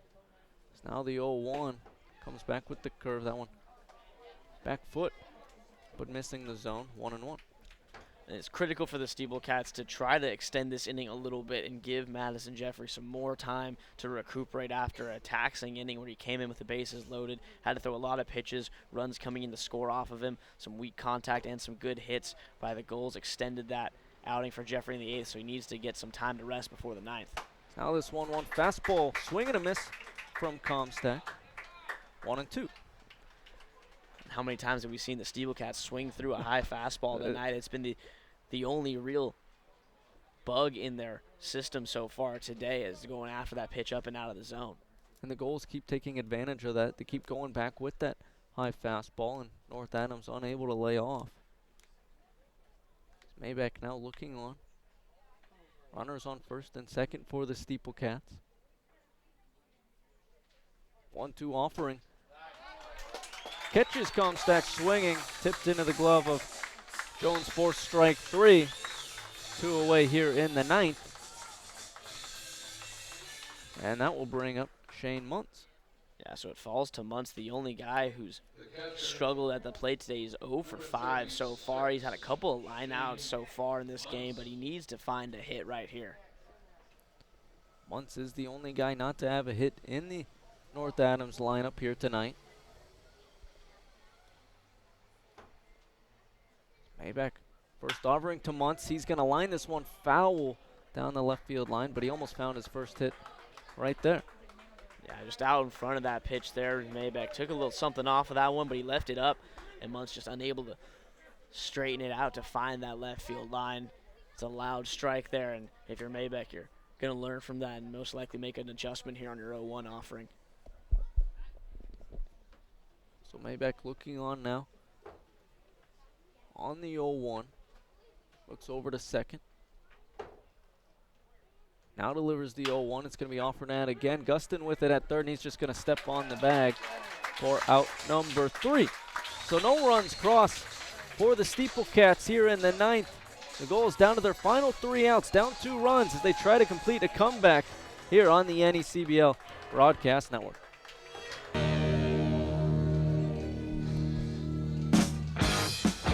Bottom of the 9th as the Gulls are down to their final 3 outs, but they're trying to make something special happen. Down only 2 runs against the SteepleCats. 11-9 your score as the Gulls scored 6 runs in the 8th.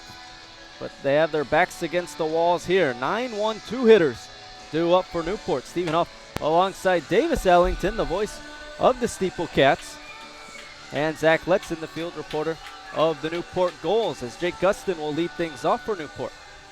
I hope someone's got some Pepto-Bismol for me by the end of this game because it is stressing me out. Andre, to my left, I am freaking out. How are you so calm right now? This man is just stone cold over here. He's just locked in. He's not phased. I respect it, but I'm in shock by it. He's seen it all. He was here last year with the Gulls, and so he knows what to expect at this point. This man's battle-tested. Still Jeffrey on the mound for the SteepleCats as his first pitch to Gustin. Missing.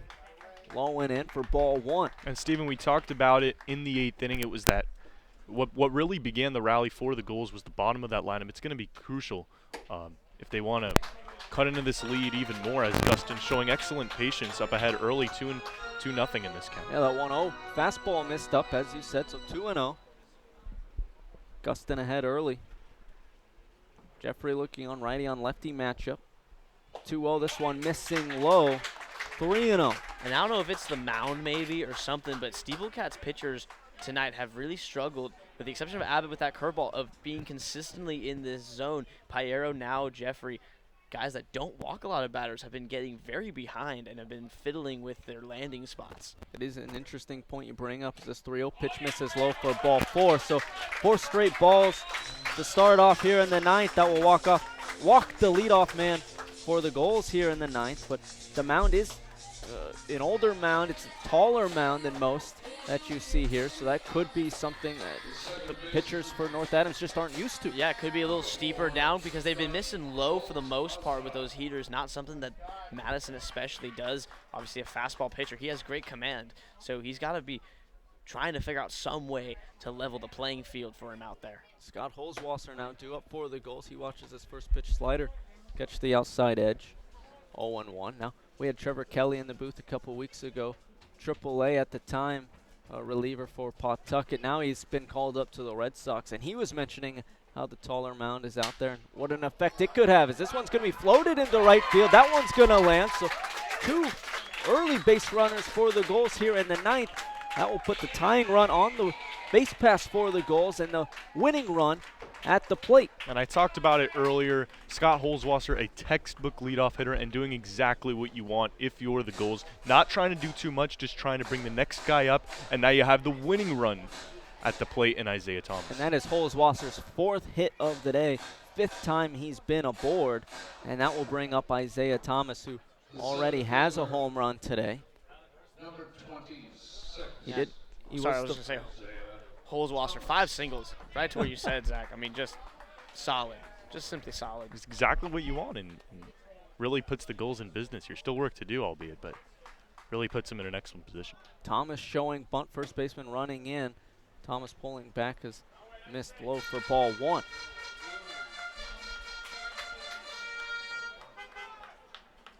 And this is a big spot to get a bunt down here. If you're Thomas, you got Bender and Vosick right behind you. Get that tying run into scoring position, play for extras at the least here. I love the idea. Now you see Comstock charging in once again. Thomas missing on the bunt. 1-1. Yeah, get both runners in scoring position then for Colton Bender and Brett Vosick behind Thomas.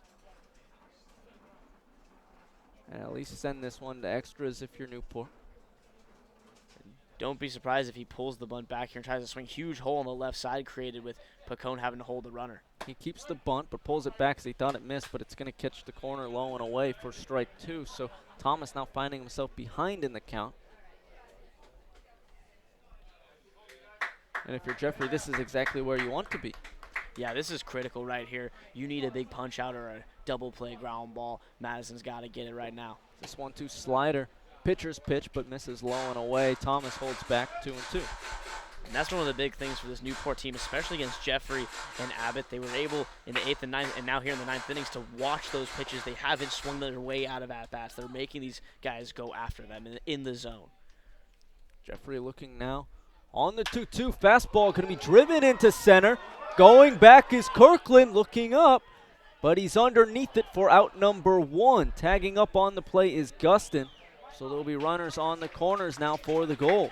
And that ball had some carry to it. Fans standing up as if it might leave the park, but hit to the deepest part of the park. Unfortunately, Thomas not getting any sort of assist from the wind, and that one staying in the yard, albeit Gustin, nice hustle, getting over to third base. Thomas gave that one a ride. Definitely the deepest part of the park, and gave the Newport fans' emotions a ride, as now we're going to see a meeting on the mound for the SteepleCats. As if there hasn't already been enough of a roller coaster of emotions in this game, Steve. I don't know how much more we can take up here.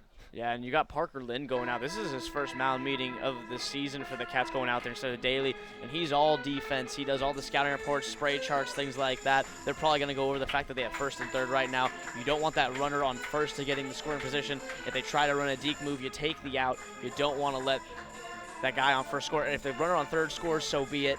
You want to make sure you keep that guy at first base. I think that's what Parker's going over, that and exactly how he wants to play this defense. That's a great point you bring up. Newport often runs on the first and third situation, trying to get that free runner in scoring position or score the runner from third if they throw down. But if you're the goals, you need 2 runs in this situation. And so SteepleCats, you'll take the runner scoring from third and you'll take the out at this point, and then take your luck with the batter at the plate. So it'll be interesting to see if Newport picked up on that and if they will steal. Now Jeffrey on the first offering to Bender. Fastball missing low and away. Ball 1. And the man to my left, Andre, always on top of it, gives me the note that Ben Shields, the lefty, is warming up in the pen. A guy who probably did not see himself coming into this game. A big, tall dude out of UMass. Might have a role in this one to play. Now this 1-0. Fastball missing outside. 2-0 to Colton Bender. Smart move by Madison to take a walk a little bit here. He's the guy that likes to get it and go. He's a maniac on the mound, rides off that adrenaline, but right now he needs to be composed. He needs to execute pitches here. So I like that, trying to slow himself down, very aware of his state. Jeffrey looking on the 2-0. Comes back with a fastball, finding the top edge of the zone, 2-1, and so finding himself gaining a little bit of composure worked out for him. Yeah, you got to keep that here. You got to find a new rhythm now and establish and make sure every pitch out of your hand is the quality that you want and it's in the spot that you want. Now Jeffrey on the 2-1. Another fastball in there. 2-2. That's that low and away corner he's been looking for. Abbott wasn't really able to find it, but now Jeffrey knows where that strike is down there, low and away. Look for him to maybe go back to it, but with that velo, he could try to do what the bullpen for the Gulls will do and live on that upper part of the zone here. Jeffrey on the 2-2 comes back with a slider. This one missing up. Count now full. You could hear everyone hold their collective breath right there as that one snapped in late. It looked like he might have gotten the call, but the count runs full and we stay up here hanging on every pitch. So it's a full count now to Colton Bender. On the 3-2, it's going to miss low for ball 4, so that will walk the bases loaded, putting the winning run on first, tying run in scoring position for Newport. And the cleanup man, Brett Vosick, due up at the plate. Yeah, and that's just about worst case scenario, other than, of course, a home run or an extra base hit there. You allow that walk. Now bases loaded, nowhere to put Vosick. And now you got to go right after him. Jeffrey, uncharacteristic amount of walks for him so far in this game. I believe that's already his 3rd of the outing. He's got to figure out a way to get in this zone and maybe get some swings and misses here because Newport trying to do the improbable. First pitch to Vosick. He's swinging. Can't make contact, so 0-1.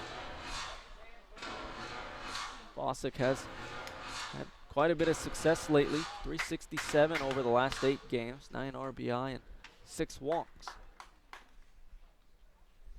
Now the 0-1. He's going to float this one into shallow center. Going back is Picone from short. He's able to be there for out number 2. So the Gulls down to their final 2 outs. Bases still loaded. Tying run on second. Final 1 out, 2 outs here in the 9th. Bases still loaded, tying run on second and runner on first. And who else but Ryan Tours coming to the plate. He's been a clutch hitter for the Gulls this season. 2 game-winning hits in the 9th inning. It's going to be up to him if the Gulls want to pull off this comeback. He had the walk-off in the 9th against Winnipesaukee, and the night after having that go-ahead pinch hit homer at Mystic. And it was, at one point, had 2 at-bats in a row that were home runs in the 9th inning to give the Gulls the victory. He also has some epic walk-up music, so I'm really not. That's got a bad vibe going out right now for the Cats. Now the first pitch to Tours misses low. Ball 1.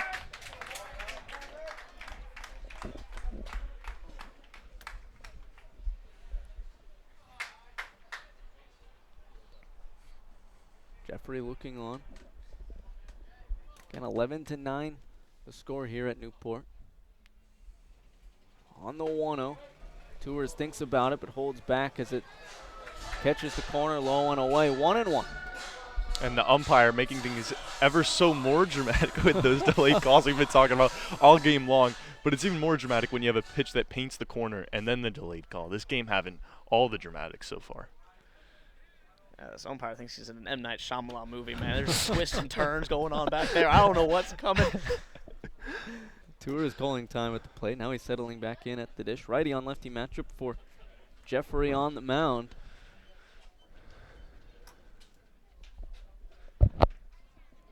On the 1-1. This one is going to catch the top of the shoes of Tours. Umpire not giving him first base. No one's given first base, and so all the he is runners incensed. And he threw the ball in the It's going to be thrown into left field. Gustin's going to come around to score. Holzwasser's thinking at home plate. The throw home is going to be not in time, so Holzwasser's going to tie things up. Moving up to third on the play is Colton Bender. No time was called. It was a live ball. And Jeffrey currently having a discussion with the home plate umpire about it. Muntz threw it to third because Gustin wasn't on the bag, and the throw ended up towards the bullpens, and everyone for the Gulls took advantage of it. Well, that looked like it was going to be a game-ending play and that the Gulls were going to be incensed. And then Muntz just casually chucks it over Porcelli's head there, and now this could go either way. Now we're awaiting a ruling. It looks like they're going to say it hit him. Bring the runners back and they're going to bring the runners back so they get the, the hit So it'll be an 11-10 ball game. My goodness. Winter Road having a discussion with home plate umpire. Winter Road is not happy. He didn't call dead ball is what Winter Road is saying.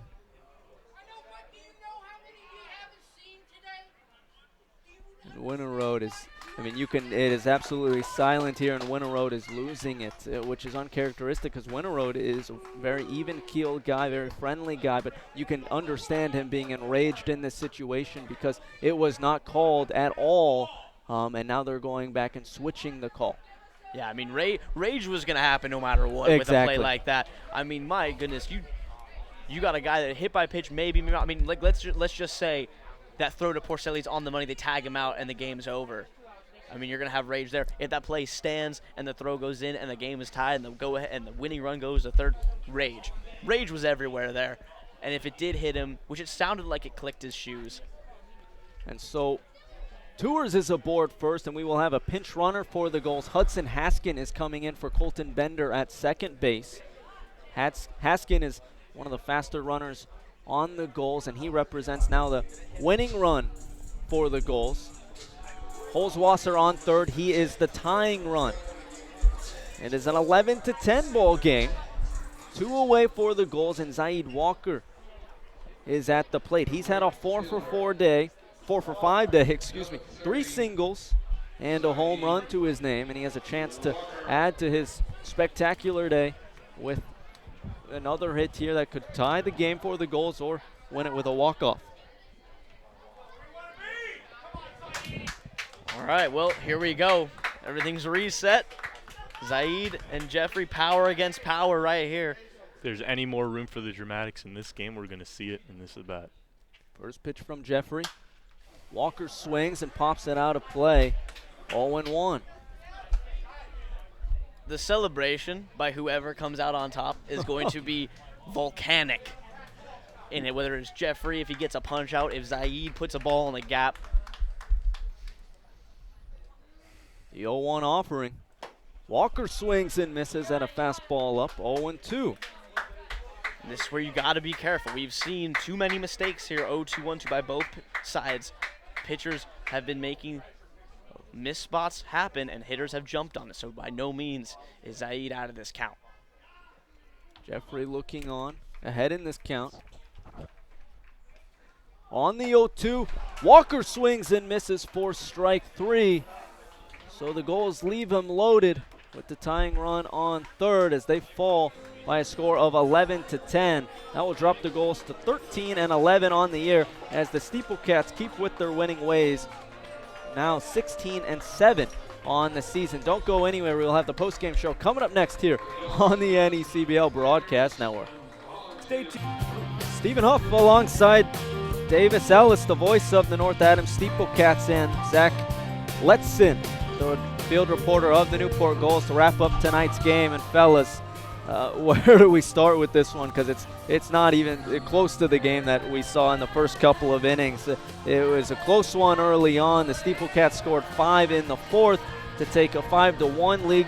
The Gulls score a couple in the fourth and fifth. It was 5-3. SteepleCats scored 2 in the seventh, 7-3. Then they score 4 more in the eighth, 11-3.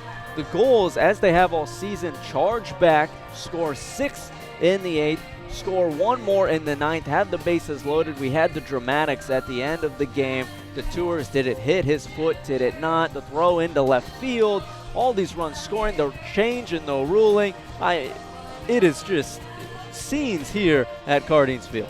Yeah, I need some Tums right now. That was the amount of stress that came out of nowhere, and it seemed like we were just coasting along, having a pleasant time. SteepleCats were playing well, and then all of a sudden Newport just erupts like a volcano at a science fair, and they put up 6 runs in the eighth. My scorebook looks like something out of A Beautiful Mind right now.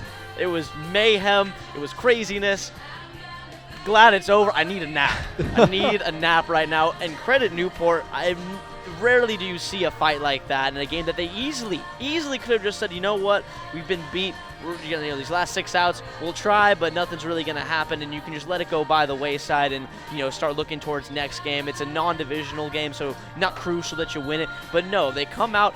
They stay headstrong, great approaches at the plate. They get to Jacob Abbott, something that we haven't seen from the SteepleCats all season. Madison Jeffrey struggled, something that we also haven't seen. So Newport, I'm afraid of this team. I'm afraid to see you guys again and possibly in a championship matchup. This team is volatile, and you have to play all 27 outs against these guys. Oh, I think what's cool about this game, both teams threw their best pitchers, and both teams hit off those best pitchers, and it just goes to show how much talent is on both teams. As you see, 19 hits for the SteepleCats, 17 hits for the Gulls. Everyone came to play here today. Yeah, I mean, you said it right there. It was a hitting barrage. Both teams hit the ball so hard. The amount of hard hit outs we saw in this game, Zach made a point about it. SteepleCats by the fifth could have had almost double their hit total by how many hard hit outs they had. And same with Newport. We could have easily seen 20s pluses up in that hit column there tonight. Good defense for the most part, a couple errors here and there. Bottom of the ninth inning with the throwaway. Don't even know how to even pull it into words exactly the ridiculousness of that situation. Well, I tell you what, I mean, you said this could be a preview of the championship. Looking at the talent on the field, I don't think you'd be too far off with that prediction. I mean, there is some serious talent out there playing tonight. We were treated to a great game, and I wouldn't be surprised. I mean, I know we see you one more time this season, but I wouldn't be surprised if it's more than that. Oh, absolutely. Both teams have been climbing. You guys have been rocketing up your division as of late, and you showed it right there. The fact that there's just no quit. You're gonna win a lot of games in summer ball by not quitting, by just having perseverance. You're gonna pull out 8 more wins, I think, than you probably should in games just like this, where you just keep fighting and teams take their foot off the gas. A defensive replacement came back to bite the SteepleCats in a double play that wasn't turned in that 8th inning. When people relax and you keep going like Newport does, you're gonna run into wins that you otherwise wouldn't think you'd have. Yeah, I completely agree. And like you said, we've been through it all tonight. I feel like I need some rest. You have a rest day tomorrow, so we'll let you get to that. We'll let you off the hook tonight. I know you have a long day, a long drive ahead of you. I need to go dye my hair back because it's gray right now, man. I need some Just for Men. For the voice of the North Adams SteepleCats, Davis Ellington, thank you for joining us, and I'm excited to see you once again. It's a fantastic time. I can't wait to have you guys into the Cats area for our home game to host you guys. It'll be really hope it's not exactly like this, but I hope it's somewhat like it. It'll be hard to top. I'm going to send it over to Zach Letson, the field reporter of the Newport Gulls. You can recap this one if you want. I don't know how you're going to do it, or you could take a look around the NECBL and fill us in what happened around the league. Zach, take it away. Well, thank you, Steven. One of the more dramatic endings to a game you will see. North Adams picking up win 16 on the season. First team in the Northern Division to reach that mark with an 11-10 win tonight over the Newport Gulls. It was really almost one of the most unbelievable comebacks you could imagine if you're a Gulls fan, and you have to respect the effort. Team did not give up in that 8th inning. 5 straight singles to start the 8th inning. And in a game that could have gone either way, Gulls have to hold their head up high. It's been a trio of really tough losses against excellent teams in Mystic, Martha's Vineyard, and North Adams. Well, for the Gulls tonight, it was Justin Cherry who began the outing.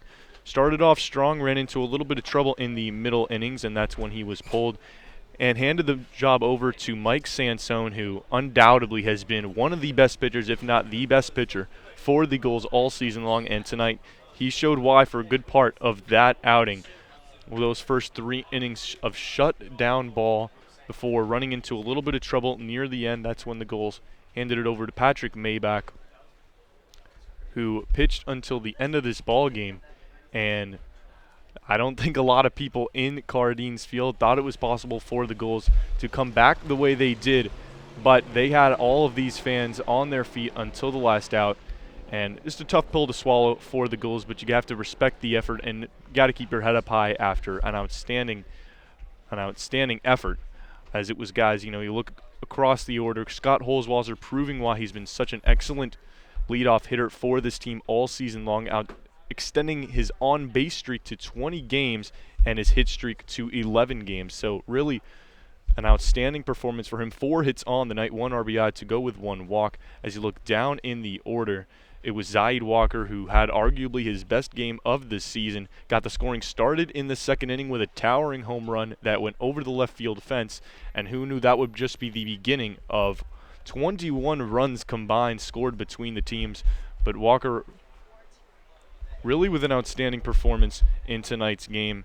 And as you look at guys 1 through 9, I mentioned it with Director of Marketing John Perrick on the broadcast last in Friday night's win over the Sanford Mainers. It's not going to be a one-man show if the Gulls want to get wins. It's going to have to be guys from 1 to 9, and the Gulls, even though they fell just short in tonight's contest, really proved that point as guys who you didn't have 2 of your best bats in the lineup were not given the start tonight, Chris Hamilton and Justin Henry Malloy, but it didn't, as the box score shows, it didn't. The Gulls did not give up without those guys in the lineup scoring 10 runs, a remarkable 6-run 8th inning. What made this a ball game after North Adams looked like they may have had the game in hand in that 8th inning after going up 11-3. And for North Adams, a lot of guys really stepping up, similar to the Gulls, not just one guy, but guys 1 through 9 really stepping up. Matt Koperniak with a huge 4-hit game, ended up being intentionally walked near the end of that game as the Gulls not want to face him as that game continued. He's hitting a remarkable .464 for the season. 4 hits to go with 1 walk and 1 run scored. As you look down in the lineup, it was Tanner Thomas who really got things going for the North Adams SteepleCats. As you look through, just a triple shy of the cycle, a pair of singles, a double, and a skying home run to right center field that got the scoring started for the SteepleCats. And like I said, guys, 1 through 9 really got it going for the SteepleCats. Piero with a consistent start himself on the mound. Abbott, who pitched a very solid first inning, ran into some trouble as Gulls hitter, 2nd time through the lineup, really figured out his curveball. And Jeffrey looked like it was going to be, might have been smooth sailing for him, was not the case as the Gulls had the bases loaded in the 9th inning, the potential winning run at second base. And for the Gulls, a quick turnaround tomorrow. Danbury falling to New Bedford by a score of 5-3, so we know that game will be absolutely huge. Those pair of games will be absolutely huge for the Gulls as we're now going to send it down to Stephen Huff with tonight's player of the game, Zaid Walker. All right, I'm here with tonight's player of the game, Zaid Walker, and of course, you had a great game tonight, 4 hits, 3 singles, and a home run. What was working with you at the plate tonight? Saw the pitches that I want to hit and got them, and swung as hard as I could and hit the ball hard. And of course, you had that huge home run into left field, bounced off that top of the roof over there at that house. But what were you seeing at the plate? Saw a hanging curveball, and I told myself that if he hangs a curveball, I'm going to bang it, and I did. So some of the guys said they didn't think you had that juice in you. Yeah, I knew I had it. It's just this guy had to find my swing, the right swing. All right, well, nice work out there tonight. Back up to you guys in the booth. Well, thank you, Steven. Safe to say these next few games will be important ones for the Gulls. A pair of games with the Westerners, as we mentioned, tomorrow. First game beginning at 4 p.m. over at Rogers Park in Danbury, Connecticut, followed by the second game of the doubleheader at 6:30. A pair of huge games for the Gulls coming up before a much-deserved day off on Wednesday, and they'll be back at it, heading back to the Shark Tank on Thursday, just as they did this past Sunday, to face the Martha's Vineyard Sharks, dropping a tough 5-1 contest last Sunday.